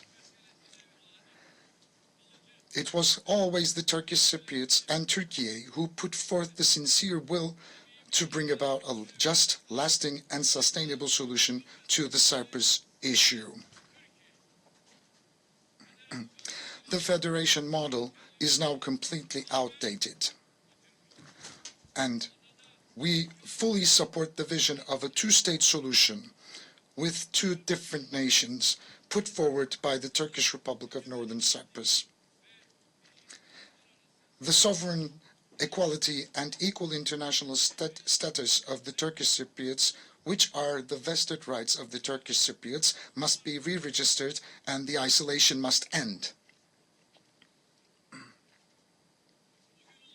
Today, I once again invite the international community to recognize the Turkish Republic of Northern Cyprus and to establish diplomatic, political, and economic relations. We actively support the stabilization of Libya and the preservation of the unity and integrity of the country. We call on all states to sincerely stand by Libya at this very sensitive time and contribute to building trust between the parties. We must do more to end the conflict in Sudan. We all have a responsibility to deliver humanitarian assistance to the millions of Sudanese people displaced by the conflict. With its young and dynamic population, rich natural resources, and vast fertile lands, Africa has enormous potential. Based on the principles of equal partnership and mutual respect, hand in hand with the peoples of Africa, we support the continent's efforts for peace, stability, and development. We will continue to stand in full solidarity with our African brothers and sisters. As part of our initiatives, we are strengthening our deep-rooted ties with Asia. We are deepening our engagement with our partner regional organizations such as ASEAN, the Shanghai Cooperation Organization, and the Pacific Islands Forum. We keep our will to develop our relations with BRICS, which brings together emerging economies alive. We share a deep-rooted history with the countries of Central Asia, and we are further strengthening our cooperation on bilateral and multilateral grounds. Our Organization of Turkic States is gradually turning into a center of attraction. The organization is becoming an exemplary model of cooperation with the contributions of observer members Hungary and the Turkish Republic of Northern Cyprus. We will further strengthen our unity and our togetherness as the Turkic world. And within the framework of respect for China's sovereignty and territorial integrity, we are in close dialogue with China to protect the fundamental rights and freedoms of Uyghur Turks, with whom we have strong historical, cultural, and humanitarian ties. We endeavor to build on the friendly ties we have established with the countries in Latin America and the Caribbean. Distinguished delegates, we must work together to address global injustice. The United Nations Sustainable Development Goals concept of leaving no one behind is a guiding principle for these efforts. As one of the largest aid donors relative to its gross domestic product, Türkiye's development cooperation activities contribute to achieving the Sustainable Development Goals. We contribute to efforts to ensure fair, inclusive growth and development in all international platforms, especially the G20, of which we are a member. We approach technological breakthroughs not as a source of new injustice and conflicts, but as a source of a more prosperous future, such as AI. We believe that all nations should equally benefit from the transformative power of these breakthrough technologies. The United Nations Technology Bank for Least Developed Countries, which we are hosting, is a concrete manifestation of our efforts in this direction. But unfortunately, the cyber terror attacks that took place in Lebanon last week show us once again how deadly these technologies can be used as weapons. I approach the climate change issue from that same perspective. No country can tackle emission reductions and climate change adaptation alone. The The most important issues for developing countries are financing, technology transfer, and capacity building. I sincerely believe that the COP29 climate summit in Baku will contribute to the solution of these issues.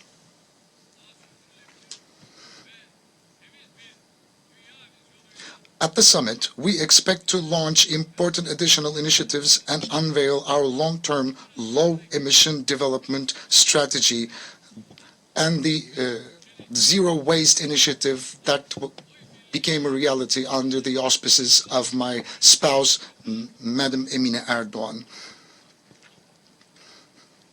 And with mutual agreements, we have taken our domestic affairs and initiatives to international agendas. I would like to ask everybody to support our endeavors in that regard. We see Islamophobia, xenophobia, and racism creeping over the world like a poison ivy. We can see that every week attacks are taking place upon our mosques and our holy book of Quran. In the middle of Europe, people's homes are set on fire and lives are taken because of their ethnic and religious affiliation. Their lives are taken away from them and their fundamental rights are being suspended. And nobody can ignore this growing danger any longer. On March 15th, 2024, we expect a special envoy to combat Islamophobia to be appointed at the United Nations as soon as possible, as envisaged in the draft resolution adopted on March the 15th.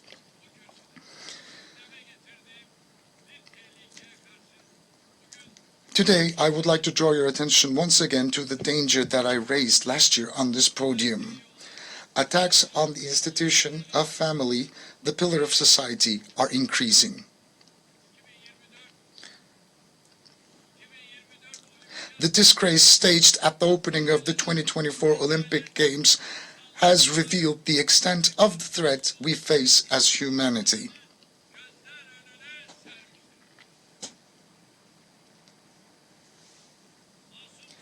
A sporting event watched by innocent children and hundreds of millions of people of all ages and beliefs has been used as a tool for a sexist propaganda. It was actually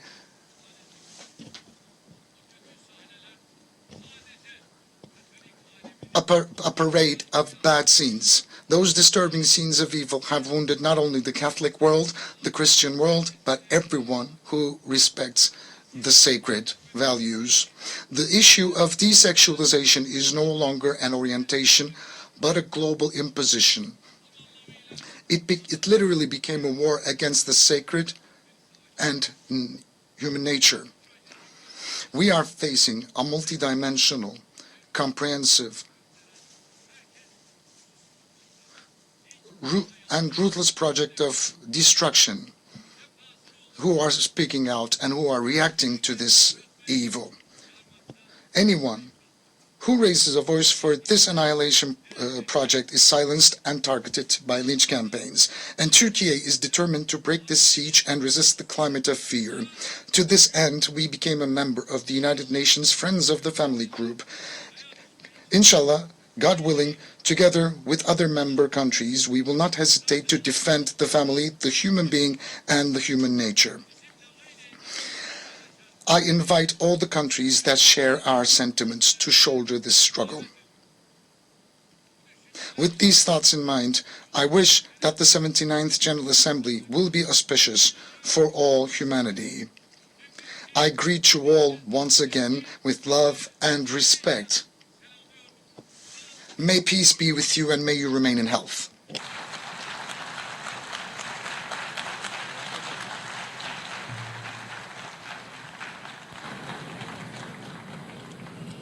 On behalf of the Assembly, I wish to thank the President of the Republic of Türkiye. Some very, very, I have to say one more time, very strong words there from the president of Turkey, Recep Tayyip Erdoğan, as he spoke at the UN General Assembly. A lot of things he said. If we start from the back, he also mentioned the Olympics that recently held and the display, and that was a controversial display. Many people had issues with it. He talked about the fact that millions around the world were watching, including innocent children, and it was a display that he found rather distasteful. And let's be honest, he wasn't alone. I will tell you something. It is as if he just put down inside a barrel a bunch of firecrackers that's got, well, into a barrel, a bunch of firecrackers with rats in it, and let everything. It's like walking inside of the schoolyard and brushing the shoulder of the biggest bully you can find. If you take note that he just only spoke after the United States President Biden, who spoke from a very militaristic point of view.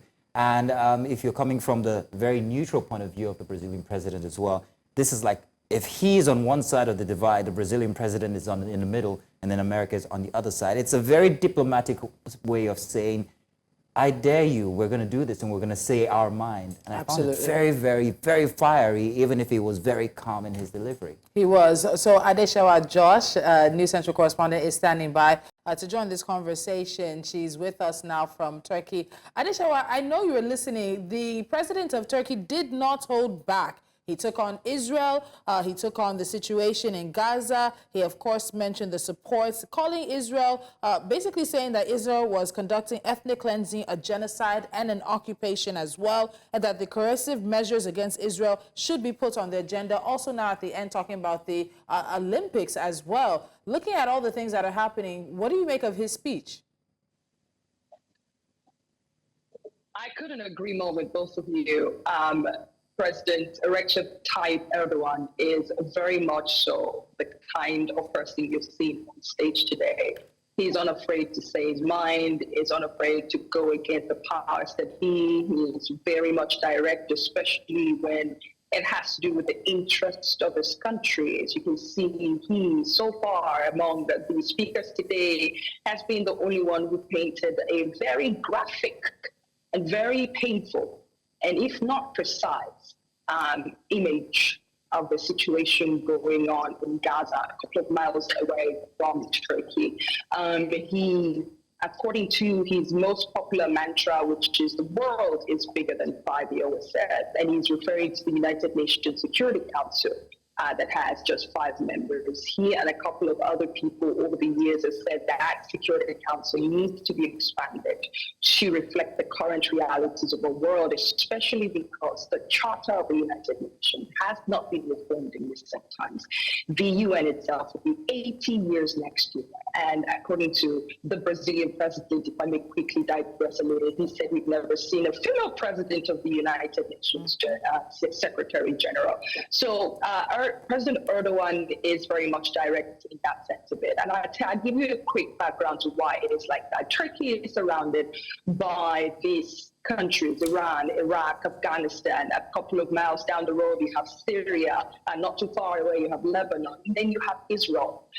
Turkey is home to the world's largest refugee population. Whenever there is any kind of political violence in this region, people come here to seek refuge. And Turkey has been very magnanimous in the sense that it opens its door to almost everyone. It has not been without President Erdoğan has played a lot politically for being this generous, especially in the last couple of years, even as recently as the last election. So it is in his own interest, politically and also socio-economically, to ensure that the region is indeed stable. And as you can see, some of the things that he spoke on, you would see that the other two leaders kind of went around it. Yes. He has nothing to lose by saying, I keep this much refugees in my country, and sometimes we even give them stipends. If you talking about the Syrians, I have a right to say that the real issue here isn't just about the peace accord that Hamas and Israel are going back and forth over.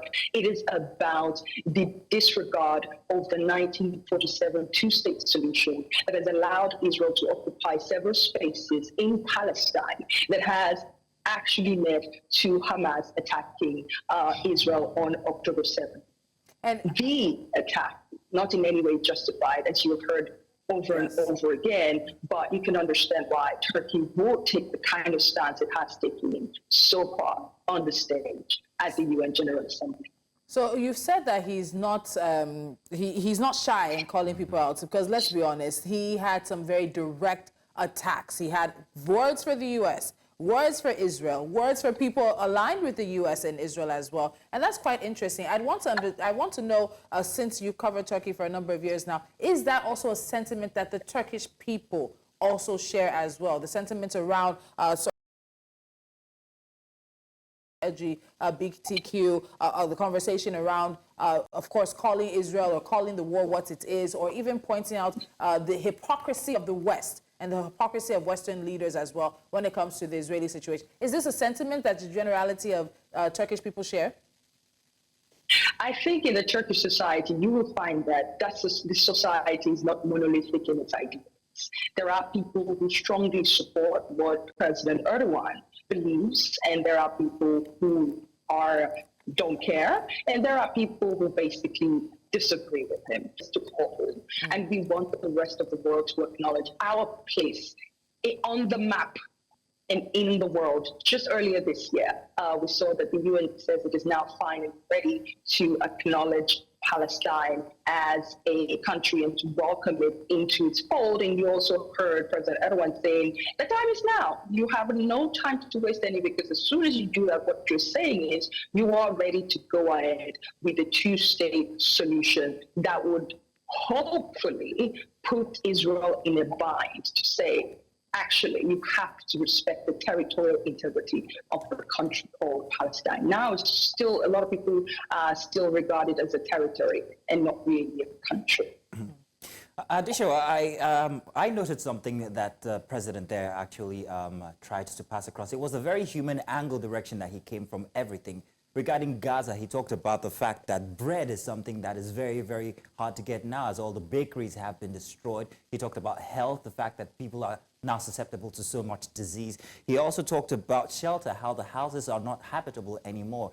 It was as if he was talking to people about people, unlike the expressions you got from the previous presidents, which was kind of like in a very diplomatic sense of way. However, it also seemed that he was directly calling out the U.S. when he referred to their American inconsistency when it came to the war in Gaza. Do you think that this is so? Do you think he was directly poking at the U.S.? Oh, yes. Going by the way he spoke about U.S.'s involvement, he kept saying, he used the word, those who support Israel. Is the reason why this war is still going on. He said it in 4 different ways. He didn't mince words. If you listen to the introduction of UN Secretary General Antonio Guterres, he said something about some people who disobey the ruling of the International Court. It is unacceptable. That is the sort of thing you would expect from the leader of a multilateral organization like the United Nations. For Brazil is far away from here. Do you get what I mean? Many of these leaders are connected to this story by the images they see on television. Turkey is almost connected to it directly but because of its regional location, because of the implications of a displaced region through this conflict. It has suffered it, it has spent money on it, and I can tell you what he's done today is simply putting his money where his mouth is, also the other way around. All right, Adisha, I think we'll just keep you on hold for a little bit because Bernard Ekede, we're going back to him, and we also have a guest who will be joining us in just a moment after that. Ben, speeches have set the tone so far. We've heard from, of course, the Secretary General of the United Nations, Antonio Guterres. We've heard from the President of the General Assembly. We've heard from Brazil's President, the U.S. President, and now Turkey's President. And it looks like we're going to be unsure. We don't know how the trend will go in terms of how people are going to speak, but we do give it to the Turkish president for being very direct in his words. And I might also say that the camera people are doing their jobs. Every time we're hearing about Israel, we see Israel's representative. We see China's representative. We see Ukraine's representative. We see Russia's representative, as those words are going directly to some of these countries. What do you think about all the things we've heard so far?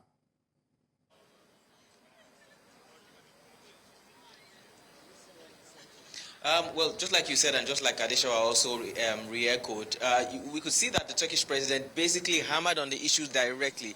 The Turkish president came to it from a humanitarian point of view, while the American president came from it from a political point of view. Even though everybody was waiting to hear what Joe Biden was going to talk about, he did address, the issues in, the Israel and Gaza conflict. However, he was very political about it, talking about how certain things done by Gaza and Palestine were unacceptable, and also talking about how some things done by Israel were also unacceptable. But you see what the Turkish president clearly did, just like Adeshawa said, he mentioned the fact that people, or I think it was, what's his name now? That's Erdoğan. He said basically people are suffering in Gaza. He talked about how children are dying. He talked about how houses are no longer habitable. He talked about schools. He talked about hospitals. He talked about water supply, and all these things. So even if you are new here and if you've been living under a rock and you don't know what this conflict has been about, rather than hearing the political side of the story, the Turkish president basically has painted a picture of everything that has been going on. But there's one thing, still coming to your question, Tolu, as to the way things have panned out. One thing I know that the leaders have talked about largely, and I think is also going to hit us Africans, is that at some point in their speeches, they talk about Africa. They talk about the kind of support that Africa has been receiving or not been receiving. They talk about Sudan. They talked about the conflict in Sudan. They talked about how, and this is Turkish president now who also talked about the young and energetic population in Africa, talked about how this population should be aided and supported, talked about how this population will be the next target for the future. Initially, they used to say, space was the new frontier, but now Africa is the new frontier. So if all these world leaders have talked about Africa like this, I can't actually wait to hear and to see what the African leaders are going to say about their own countries and about themselves. I'm strongly hoping that it's not just going to be about debt relief, debt cancellation, and how Africa has been affected by global warming and climate change. I'm hoping that African leaders will be able to piggyback on what these other world leaders have said and use that to their own advantage. Clearly, like you said, the pace has been set. It's already looking very interesting already. And so I'm just waiting, for other leaders to toe the line. And yeah, definitely, as they always say, the camera operators are the ones that get the best seats in the room. They're the ones who see the most, and they're the ones who give you the things that you don't get to see. So yeah, on the one hand, you're seeing the reactions from the people who are being spoken about. It's almost like a football match. You get to see the reactions of the spectators in the stadium. So, like you said, the conversation has started. It's just left for us to sit back, relax, and begin to hear from different world leaders and policymakers. It is very dramatic, Bernard. If you ask me, I think that this is one of the most interesting it's ever been, and I'm looking forward to the different speeches to come from the different world leaders. However, while these policymakers are actually making speeches at the 79th meeting, there is also the fact that sometimes bodies, people or parties choose this forum outside of the forum as a way of passing their own information or their own expressions. Have you noticed, even with the heavy security presence, have you noticed any sort of bodies or groups who perhaps have tried to use this as a forum to let their expressions be heard?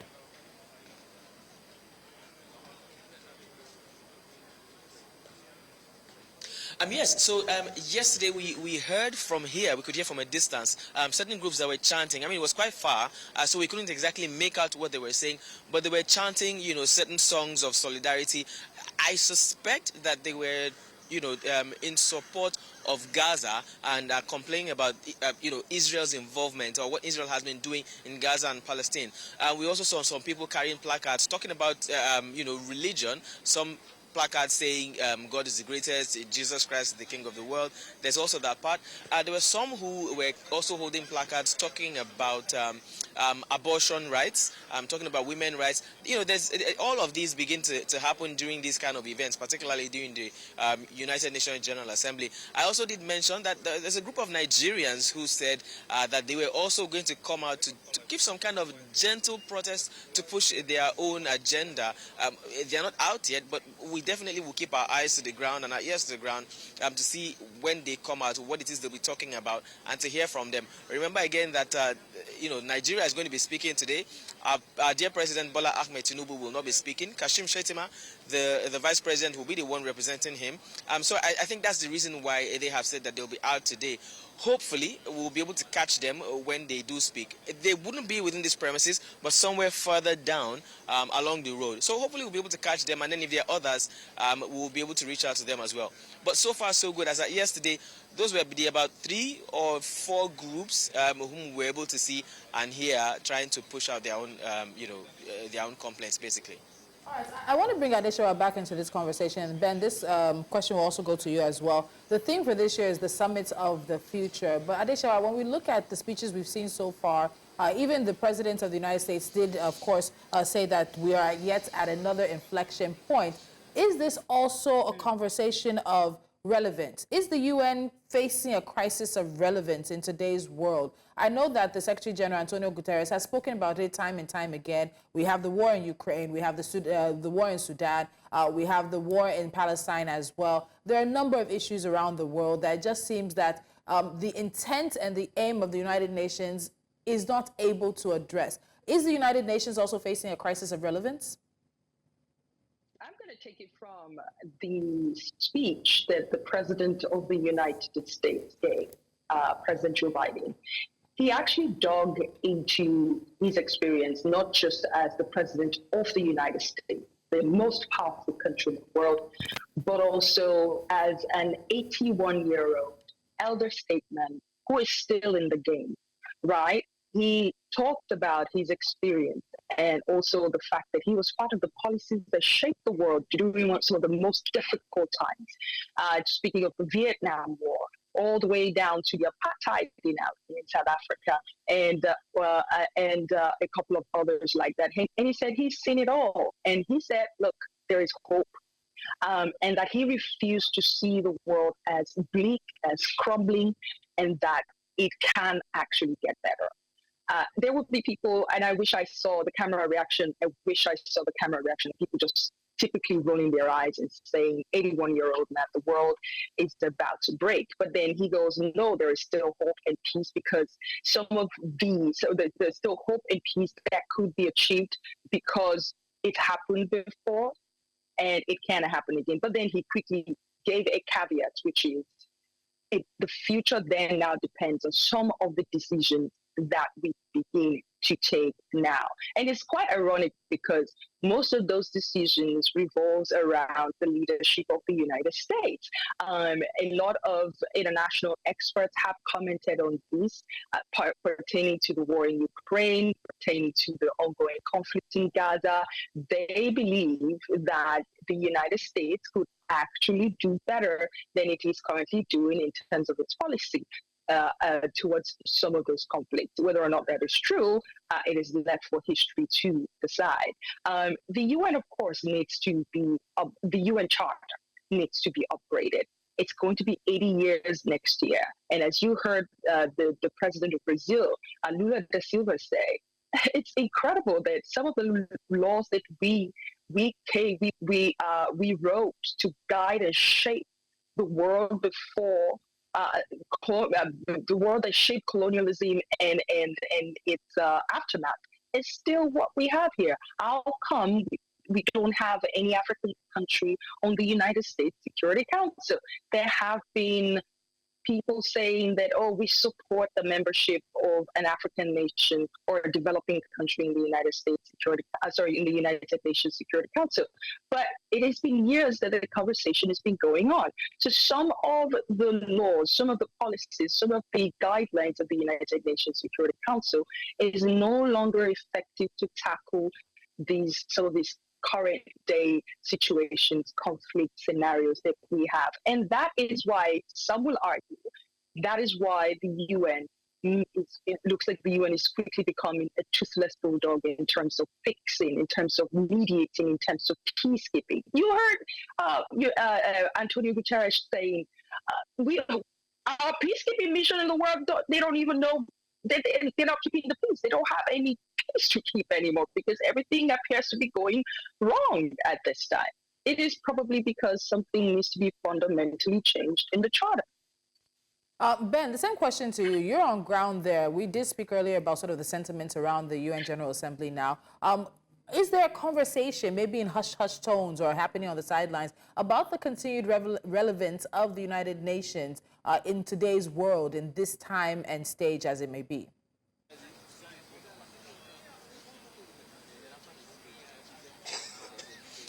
Tolu, if you've been following global politics, I think definitely you will know that there are conversations on the sideline about the relevance of the United Nations. It's interesting that Adeshawa did mention that the United Nations is now becoming a toothless bulldog, because these are the same words that we've used about regional bodies in Africa. First of all, ECOWAS, SADC, and then ultimately the African Union. Largely, these are organizations, whether regional or holistic or global, that have been shaping, that have been controlling the activities of the countries within their group. And then the largest of all of them was, of course, the United Nations. But now we're beginning to see that the body itself, the United Nations, has not actually been doing what it's been known to do in the first place. And the biggest example we're seeing is Russia, Ukraine, and then most recently Israel and Gaza, Israel and Palestine. Now, of course, Adeshawa did also mention, and the truth is that in these groups, there are certain countries that are stronghold countries. It's almost impossible for anything to happen in the United Nations without a country like the United States not being involved in this decision making.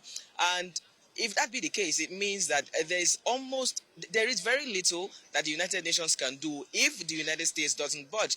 Case in point, what exactly is happening in Israel, Gaza. So, of course, the smaller countries now are beginning to bark at the United Nations, saying, you are seeing these things happen, and you're doing nothing about them. So it's beginning to affect the activities of the United Nations. Again, still talking about what Adeshawa did mention, we've been having these conversations back and forth, year in, year out, UNGA assembly from one year to the other, about developing countries and particularly African countries being members of, the Security Council. And here we are again on the 79th General Assembly. We are still having that conversation. It's time for us to stop talking and to start doing. So yes, this is personally, I do believe that it's looking like the United Nations is beginning to lose its hold, sort of. And we do hope that this General Assembly will be able to address this particular issue. It is a very salient issue, a very sacrosanct issue. And truly, yes, these conversations are being had in pocket discussions here and there. Adeshawa, I've got a question for you. Since you've been covering Turkey for a while, the Turkish president actually had this sense of, come all ye who are hungry, all ye who are beaten, all ye who are tired. It was like a call out to everybody, especially when he talked about xenophobia, Islamophobia, and I think the loudest one was the global imposition of LGBT expressions. Now, I'm wondering how many speakers we might be expecting to hear at the summit here that might also have or reflect the same position. I would start by what I know of President Erdoğan. Again, that he will speak directly to his foes and to his friends. He's very much direct in that sense. In terms of unpopular conversations like Islamophobia, it's pretty regional. Sweden and Turkey were at loggerheads for the longest time over Islamophobia, over disrespect for the Quran. And it strained their relationship for the longest time, and it became a geopolitical conflict that is reminiscent of tit for tat, and it was really bad for the longest time. Tensions are easing now, but Islamophobia is not a conversation you would really, really hear in Western media or around Western countries. It's pretty much regional. And LGBT imposition is also a conversation that you would hear regionally here. One thing, however, I want you to know, I've lived here for a while, is that it is not that Turkey isn't home to LGBTQ folks. Actually, they're everywhere. They have TV shows.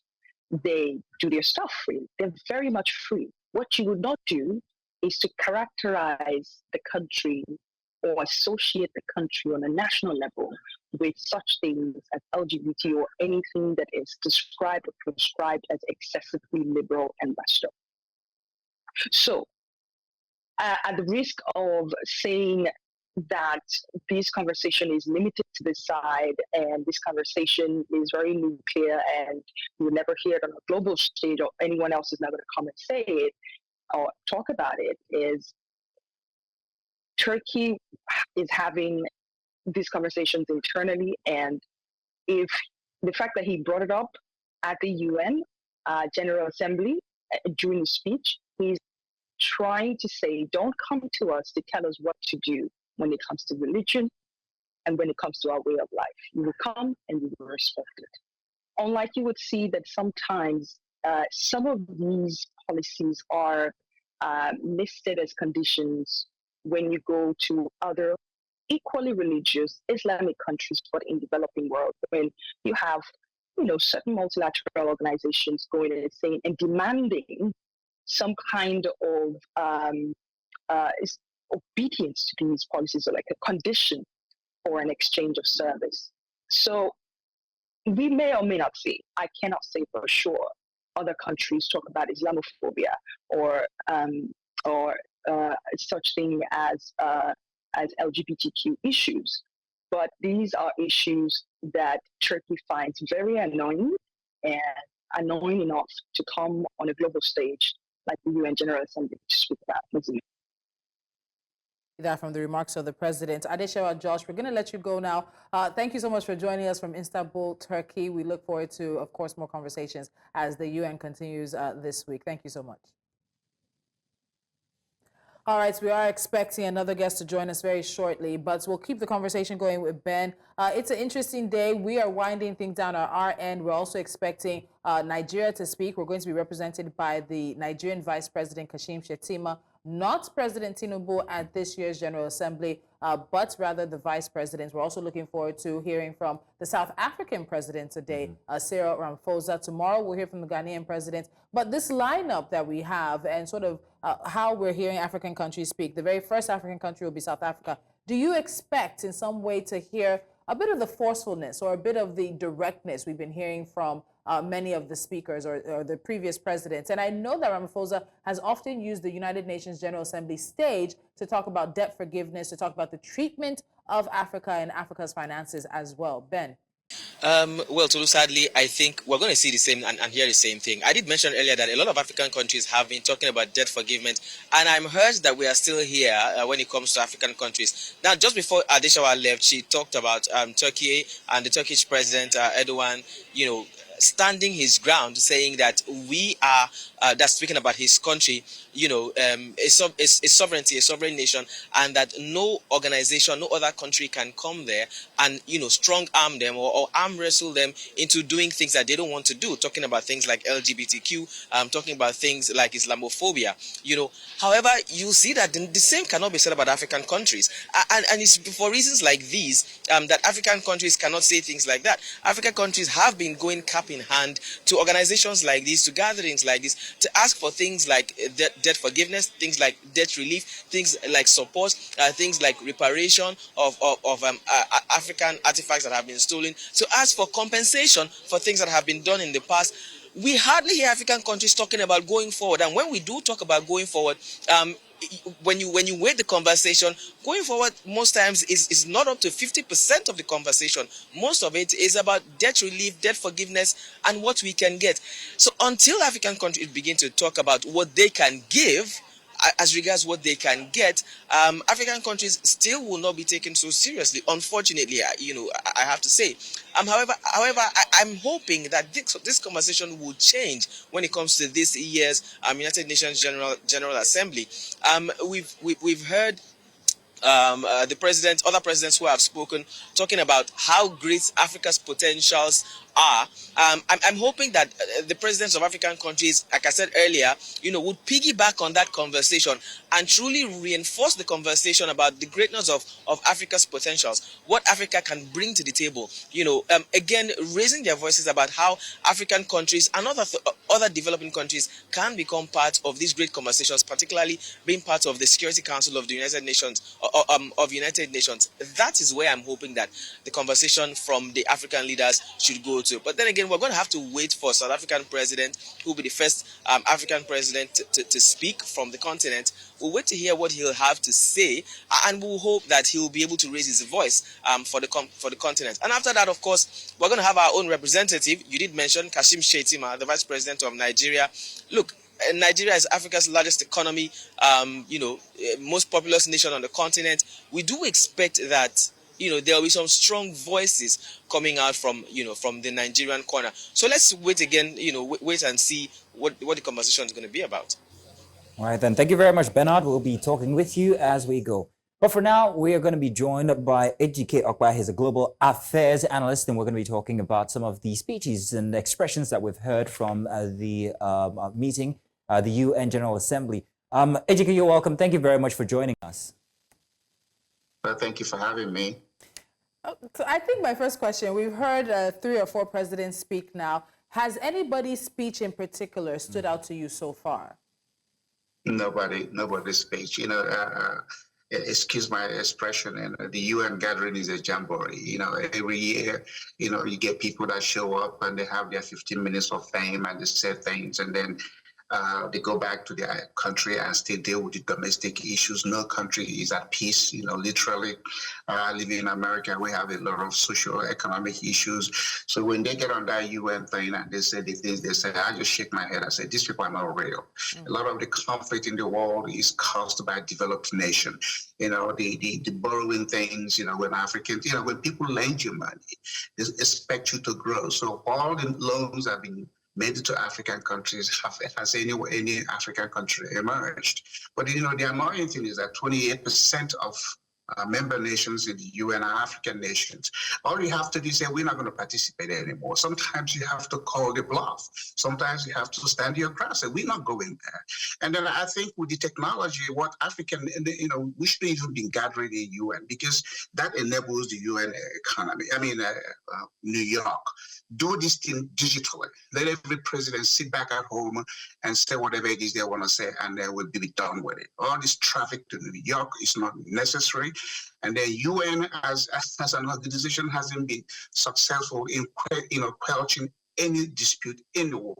You look at the Congo, before Congo became independent, the UN was trying to do anything. Patrice Lumumba still got killed. You look at what is going on in Congo now and Rwanda, nothing is happening over there. And then you talk about the largest peacekeeping force. It's in Africa, it's in Congo.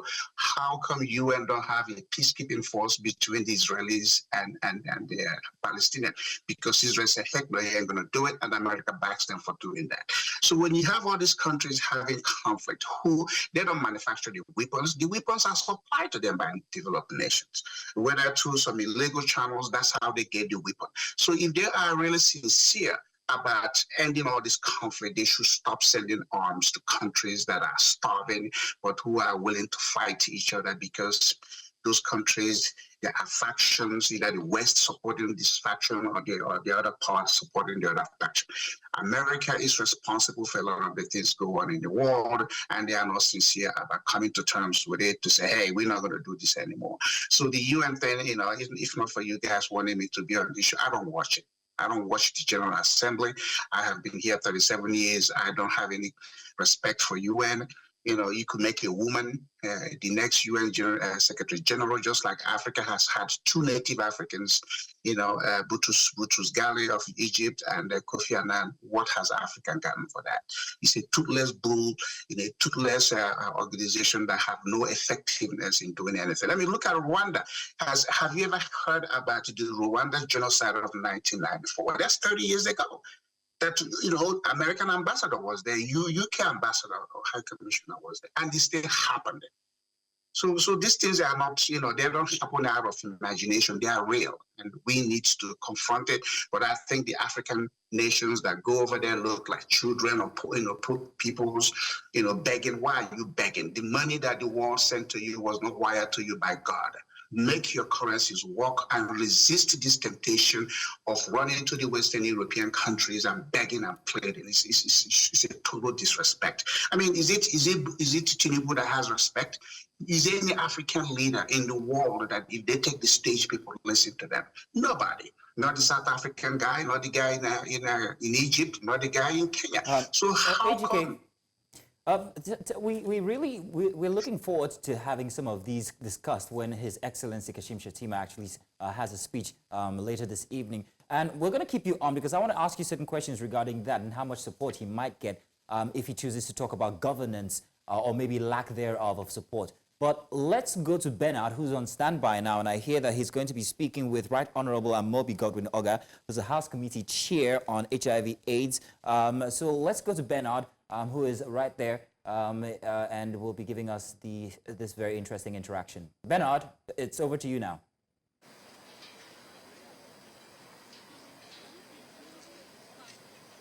All right, thank you.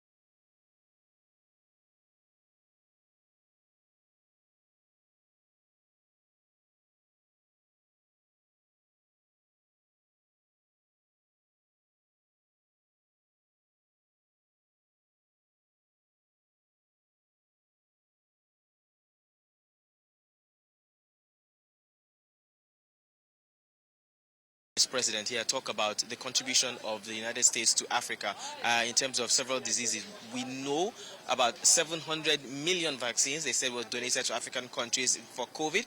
He talked about 1 million vaccines for Mpox. And then, of course, there's been a lot of support when it comes to HIV and AIDS. I think I would like to start first by saying, how well are we doing in terms of the battle, the battle against HIV and AIDS in Nigeria?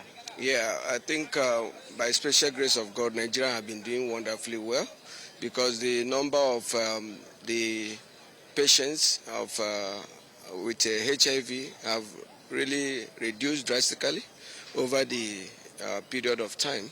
And one of the reasons why we are here with other global leaders to discuss about the commitment of ending this deadly disease by 2030 is one of the reasons why I'm here today. So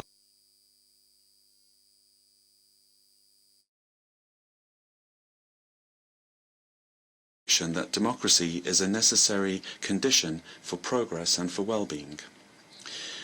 Guatemala has an authoritarian past, and that's a very recent past, a tragic past that many of you will be aware of. Nevertheless, expressing... And the lineup of presidents and world leaders at the United Nations General Assembly continues, but we are going back to our global affairs analyst, Ejike Okpa. Ejike, so Mazino had a question, but I want to go towards, because you seem very disenchanted, dismissive also of what happens at the UN every year. But we did hear, I don't know if we might say it's hope. We heard U.S. President Joe Biden talk about new voices and new perspectives. The Brazilian president also talked about the fact that we need to update the UN Charter to make it more relevant and to make it more reflective of the world we are in today. Do you think the UN can effectively do that, or is it just going to be another round of speeches and then we'll come next year again and repeat the same thing all over again? Is there a will, is there a willingness to really bring the United Nations up to the 21st century for the situations it's meeting, but more importantly, to be reflective of the people that leaders from 193 countries are supposed to represent?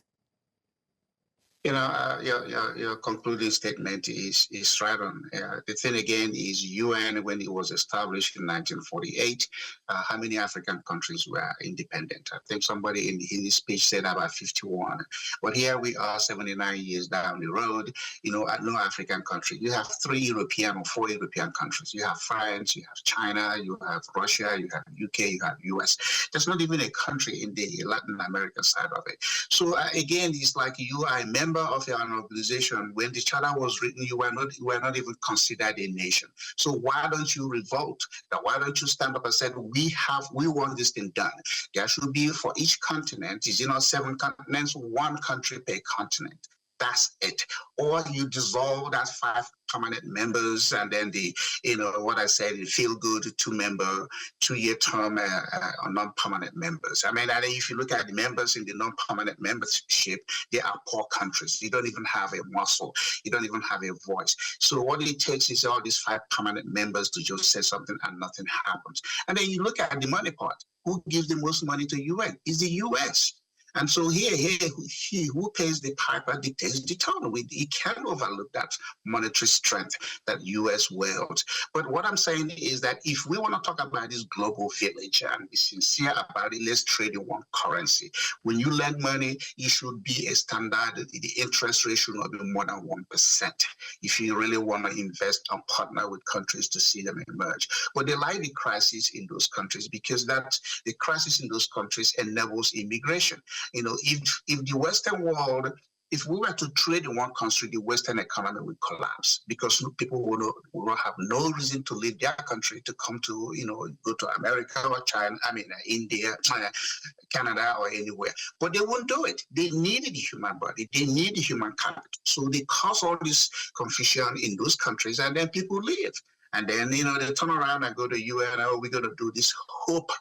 I'm hoping for the sun to rise from the west. It ain't going to happen, okay? So what needs to happen is that the members that have been made to submit, to be subdued, to stand up and say, no, we're not going to do it.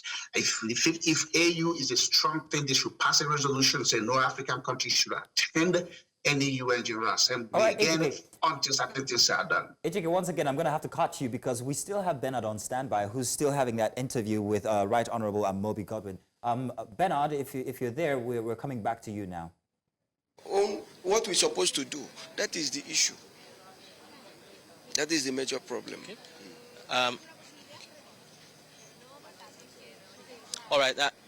All right, thank you, Mazino. Now, we've been discussing, HIV and AIDS, and then we transitioned to malaria.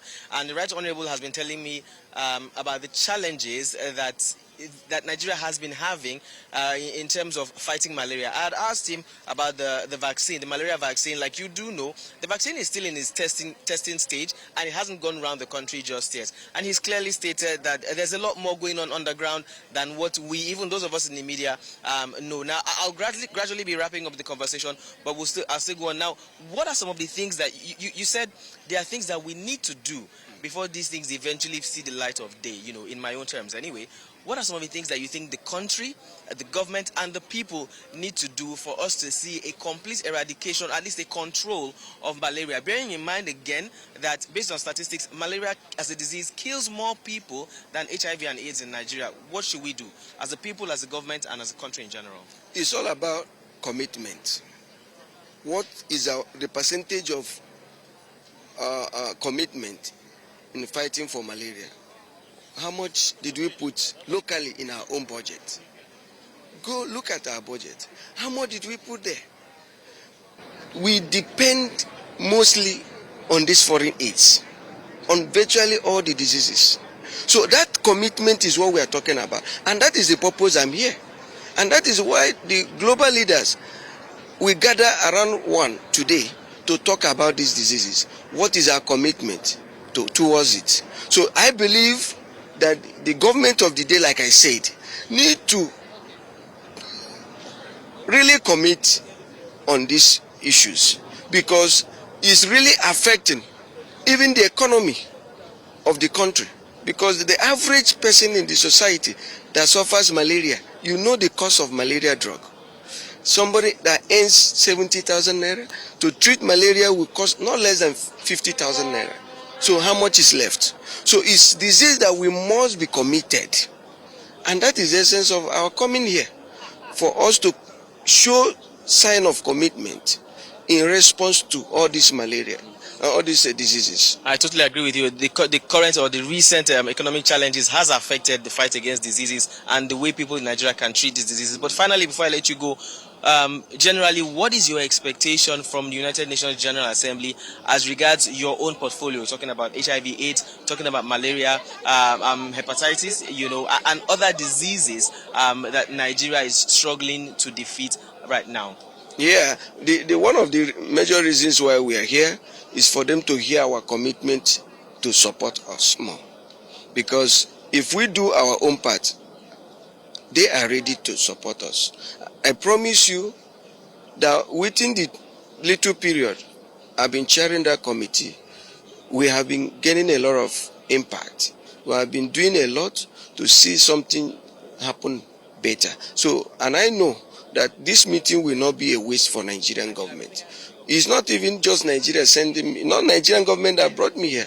It's the units that make sure that I'm here to make sure that we work together to end these diseases, because it's affecting them also. It's affecting them.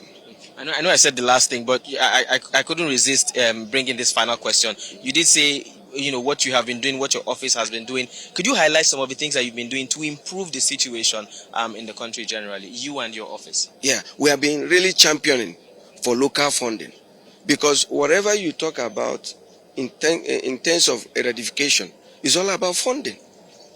So we have been championing the issue of funding. For the first time in the history of Nigeria, the Nigerian budget was able to give eradication of HIV 8.something billion, which has never happened.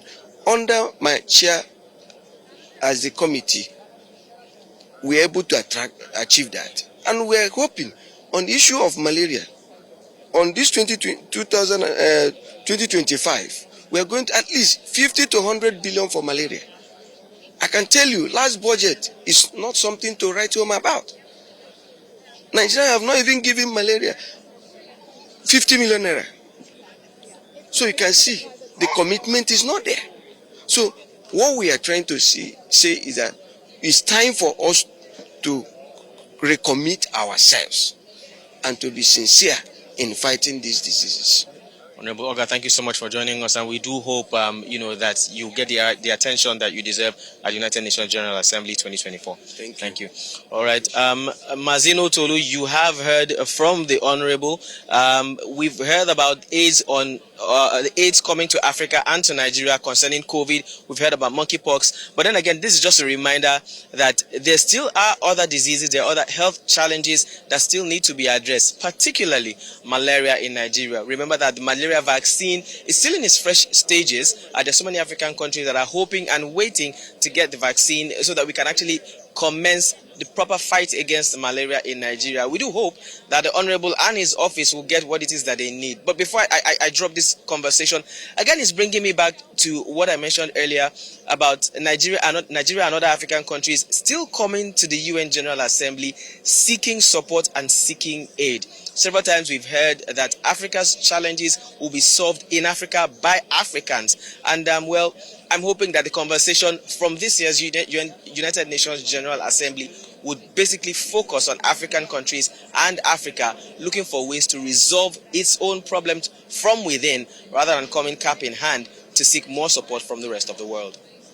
All right, it's Bernard Akede live from the United Nations General Assembly. Thank you so much. We'll continue to just keep you on pause. We want to get back to Ejike Okpa. And the last part of your comments is where I want to pick up from in terms of African countries going cap in hand. Ejike, we've spoken, we're getting into that part, and we'll also still go to the Security Council conversation. But what do you think the UN has done for the African continent? And on the flip side of that conversation, people have said also the African Union itself has also been a toothless bulldog on the continent. So if we say the UN is not doing anything, the African Union is not doing anything, is there really a need for any of these global entities and global connections when it doesn't seem like they're delivering on any of their promises? But let's start with what the UN has or hasn't done for African countries. Well, I mean, you live in continent. I mean, you don't even have to. Observation is one of the best way to also understand your environment. You go around Nigeria or whatever other African country you choose to go to, and then ask yourself, do you even have water resources? Do you have sewer system? Do you have power? Nigeria built their first power plant in 1896. That was 64 years before independence, 120-something years down the road with all the engineers in Nigeria, with all this, falsehood about the giant of Africa. Do you have electricity? I mean, the science and engineering behind that commodity hasn't changed. So what is it that you people are looking for? If the sum of the parts are not strong, the whole cannot be strong. So what you have is these individual African countries that are fragmented, that are regionalized, that are basically tribal nations. Tribal countries don't build nations. All they do, they squabble within themselves. We could see that going on with South Sudan when they went from Sudan to South and Sudan, and then Nigeria today, they still want to divide themselves up. We go to Ghana, everywhere. So I think what happens that you have to hold yourself together. You have to come strong before the outside world will respect you. You don't need to run to America. You don't need to listen to the President of America or the Prime Minister of UK. These are countries historically that have seen to it that you don't develop, and you are constantly going to them. Is there any university in the world an African hasn't gone and graduated even on top of it? How come you can't solve your own problem? When I left Nigeria, if you have 1 million naira, it was worth $1.7 million.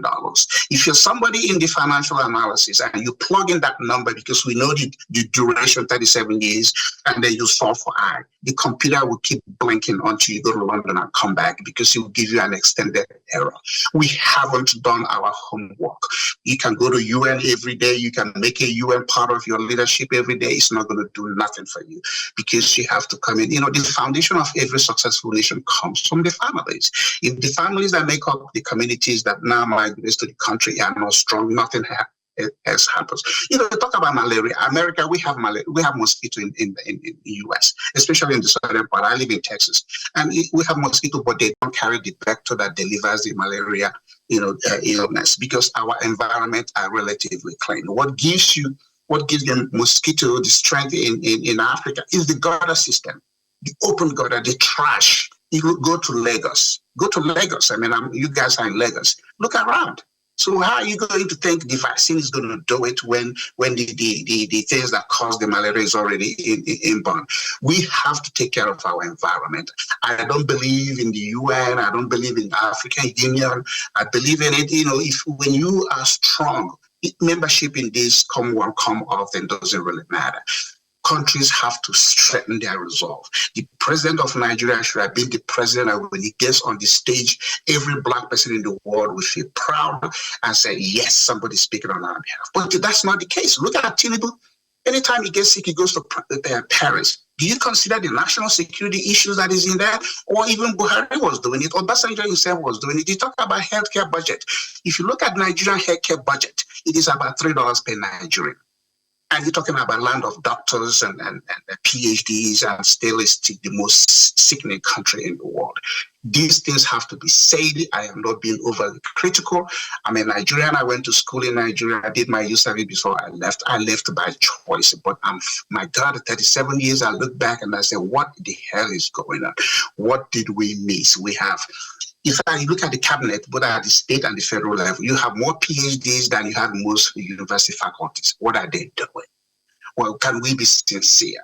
The UN General Assembly, again, I said in my opening remark, is a jamboree. I don't care for them. I don't have any regard for them, because if you read the book on Congo, when Congo was given independence, the UN was there.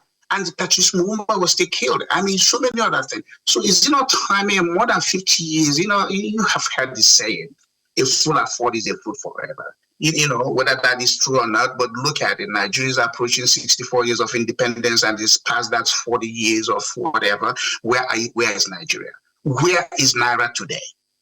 How many African countries borrow money from each other? Do you know, if you look at yen, if you have 1 million yen, a Kenyan that has 1 million shillings has more dollar. But look at what Japan has done with their yen. How many times do they go outside the world looking for contract for somebody to come build them the road? So what you have to do is strengthen your local currency. And this idea of having multiple currencies account in Nigerian banks, the Nigerian minister and the National Assembly should ban it. You shouldn't have a dollar account. You shouldn't have a euro account. If it's not Naira, get the heck out of the thing. But you know what? Do you know who created this falsehood in Nigeria? It was Obasanjo. When he hired Ngozi Okonjo-Iweala, Ngozi came over there and said, I want to be paid in dollars. And Obasanjo acquiesced. You should say, Ngozi, go back to Washington, D.C. You come into the finance minister and you don't have confidence in the currency of the country, you're not ready for us. But we keep doing these things, thinking that the solution is outside. The solution is within. But we don't have the strength of character. Somebody said it in that we don't have the sort of character to stand up and say, we're not going to do this. Why should anybody from World Bank come to Nigeria and tell you how to run your economy? What degree is it that they have? You know, I live in Dallas. We don't even hire anybody who works for the World Bank or UN in any of our corporations because what experience do they have? But anytime they show up in Africa or Nigeria, everybody's jumping up and down, or somebody World Bank, or the UN, blah, blah. You have Nigerian doctors and scientists. Enable them to find a cure for some of these things that are challenging the health of 200 and something million people. Because sometimes the prescription you get from outside wasn't done for the Black race. So you enable your own people to find solutions, and that's what you're going to do and get respect. Please stop begging.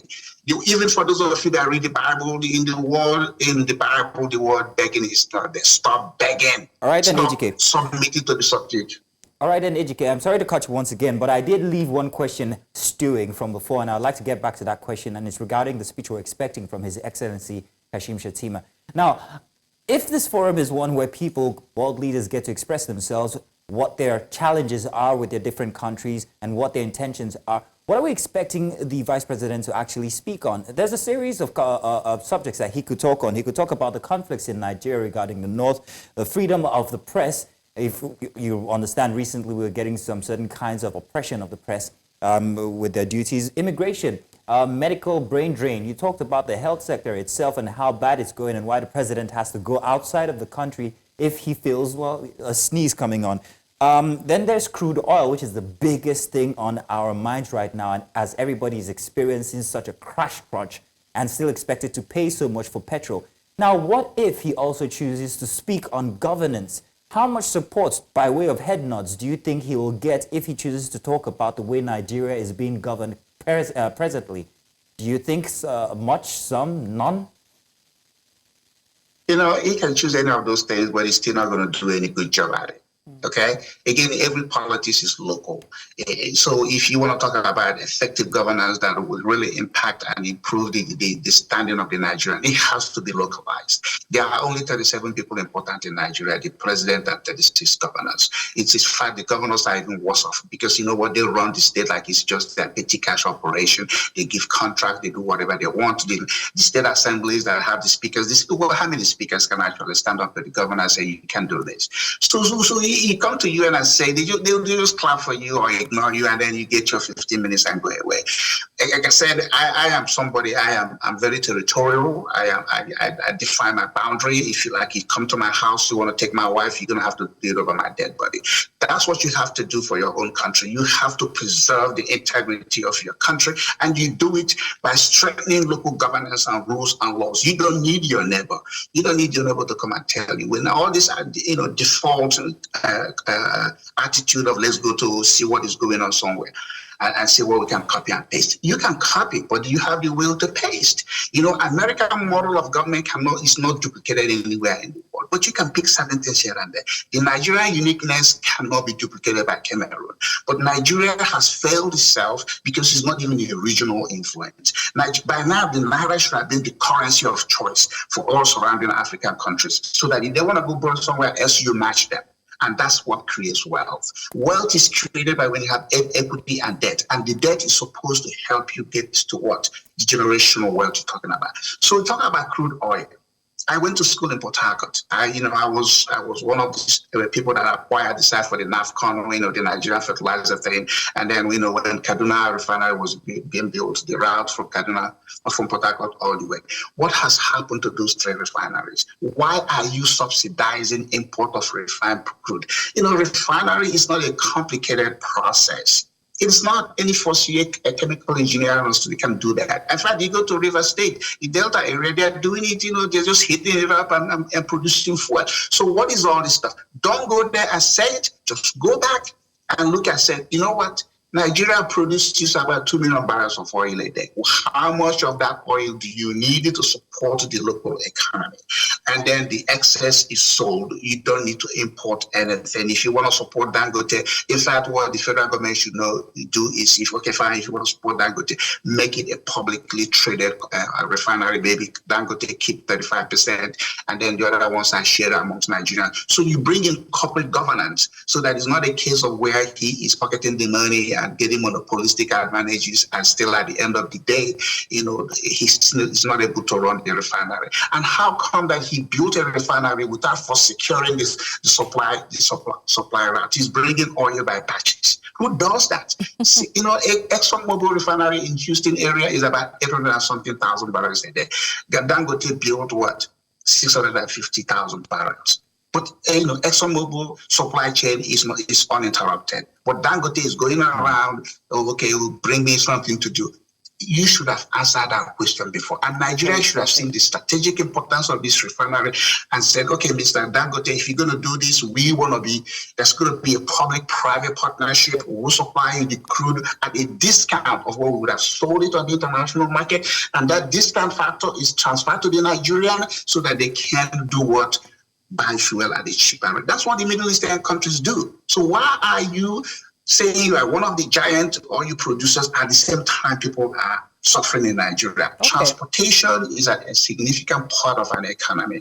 And when it is stifled, you don't grow, people don't move around, goods are not supplied, and a whole lot of things just get to be standstill. So again, I don't know what Shitima is going to say. Whatever he's going to say is not going to make any difference.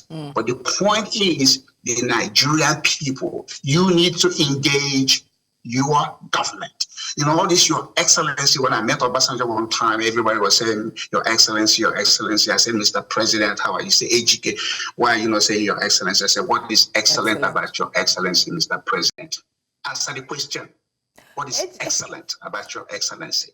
And he shook his head, Ejike, only you go to talk that one. So my point is, I don't run after people. I don't worship people. I want to see things happen for Nigeria. I'm a native Nigerian. I'm a naturalized U.S. citizen. I have a limit to what I can do politically. I've run for mayor, I've run for Congress, I've been self-employed for 34 years. But the point is, I just came back from Nigeria. I went to the school that I went to the University of Nigeria in the campus. I went to the teaching hospital, and I said, how in the hell do we have a facility this level? Let me come in because of time, but I'm taking something away from what you said. You can copy, but do you have the will to paste? And I think that's very vital, because nobody is here to reinvent the wheel. The things we want to do and the changes we want to make are being done in countries around. Let us just paste it to the local context. But I did promise before we let you go and move things on, that we quickly touch on the Security Council paradox, because that is literally what it is when it comes to Africa and the Security Council at the United Nations. So apparently almost 20 years ago, the African Union adopted the common position on the reform of the United Nations Security Council. And that was, of course, calling for 2 permanent seats at the UNSC with all prerogatives and privileges of current members, including veto power, which seems to be the big stumbling block. As we know right now, at one point in time, all the 5 permanent members of the Security Council have expressed some level of, push, let's put Africa on the seat. But the recent one now that we heard from, of course, is with the U.S. Ambassador to the UN, Linda Thomas-Greenfield, that said that the U.S. now supports 2 African permanent seats on the UN Security Council, in addition to the non-permanent membership for African countries. But they still do not seemingly want to give us veto powers. Should Africa take what it gets, if we get to a point in this UN General Assembly that a vote comes up and they says, okay, we're going to give permanent seats but no veto powers, should we take that, or should we say, no, you must accord us the respect of all others, either give us veto power or we continue this fight? Just very quickly as we wrap up. No, look, thank you for the comment and our question. It's like having a member of the U.S. House from Washington, D.C. You just go and sit in there, you don't vote. Okay, so that's what they want to do. They want to appease you. The world wants to appease poor nations. And then while we out of the glory of it, we jump up and down, we are here, we are there. If your vote doesn't count, then don't show up. Again, I am a believer that I like to push back. If you don't push back, the Western world will not respect you. I've interacted with white people, debated them. and I know how they operate. Take them intellectually. Don't go to the table looking for sympathy. Be strategic and tell them, maybe you slapped my grandfather 400 years ago. If you try this time, I'm going to crush your face. Then they'll respect you. But if you're constantly talking about colonizing, being colonized and enslaved, the white people don't give a damn. They know that history. All you got to tell them is, thank you for that history. But guess what? You ain't going to do it today. You're not going to do it today. And then when you say that, you know what they will say in response? That's how white people respond. They say, fair enough. How many of them will say fair enough to Tinubu or the guy in Ghana? They won't, because Tinubu will go there like a little baby, bowing and shaking hands and, no. White people don't want you to bow. I'm saying why? Because I live here. Stand up, look them straight in the face and say, we're not going to do this. We don't want the World Bank. You know, the World Bank lending capacity is less than $90 billion a year. Bank of America alone makes $1 billion loan every day. So what is this excitement about the World Bank? World Bank is not even backed by U.S. Treasury. They want money from all over the world and they lend it to you for a margin. You can do the same thing. Strengthen the local economy. Let the West African currency come together, dissolve all these 15, unconvertible currencies and come up with one. I say, before you go to Europe to borrow, look at us as an option, and we're going to be competitive. It's not about the money, it's about the terms and conditions. You go to the Black communities, you see the way they lend money to Black communities in America is the way they lend it to Africa, because they have studied the Black people in America, and they are the laboratories of how to treat Africans. So if the sophisticated, most advanced Black people in the world in America are treated that way, what makes you think they're going to treat you differently? But what you have to do is to reverse that and come back and say, we're not going to take money from any World Bank or anything that is more than 1% of what you lend money to people in America or UK. That's how you push back. And that money has to be pegged to the year of lending, so that the exchange rate, if you keep going up on the African side, you pay back to the time you borrowed it. Okay. But not to where if you don't pay, they add to your principal. Look, guys, I love talking with you guys. No, so you said a number of things that people will say are words on marble, so we take it like that. But thank you so much. Thank you so much for joining us. We don't want to take too much more of your time. Thank you so much for being with us, Ejike Okpa, Global Affairs Analyst, and speaking to some of the conversations happening at the UN. We'll see you again soon. Thank you. Thank you, guys. Are doing a great job. All right, thank you. Man, the speech... Interesting. I mean, maybe he should have been given a seat at the UNGA. Can you imagine what his speech would have been like? I think the stage would have caught fire. I'll tell you something. It would be fair enough. Fair enough. All right, ladies and gentlemen, thank you so much for watching us. But this doesn't mean it's over. It just means that Mazino and myself are making our way out of the studio. We are still expecting the speech from His Excellency, the President of South Africa, and that is, of course, Cyril Ramaphosa, and Nigeria's representative, who is the Vice President, His Excellency, the Vice President, Kashim Shettima, later on in the day. As those speeches are happening, as Africa is first on our agenda, you will get them live right here on News Central. Yes, indeed. I want to say stay tuned, because coming up at the top of the hour, I'll be bringing you the news. Thank you very much. Mazino Appeal here. All right, and Felicity Ejike and Dakwa Adeboyega are standing by as the UN General Assembly continues. I'm Tolulokwe Adeleru Balogun. Do have a fantastic day.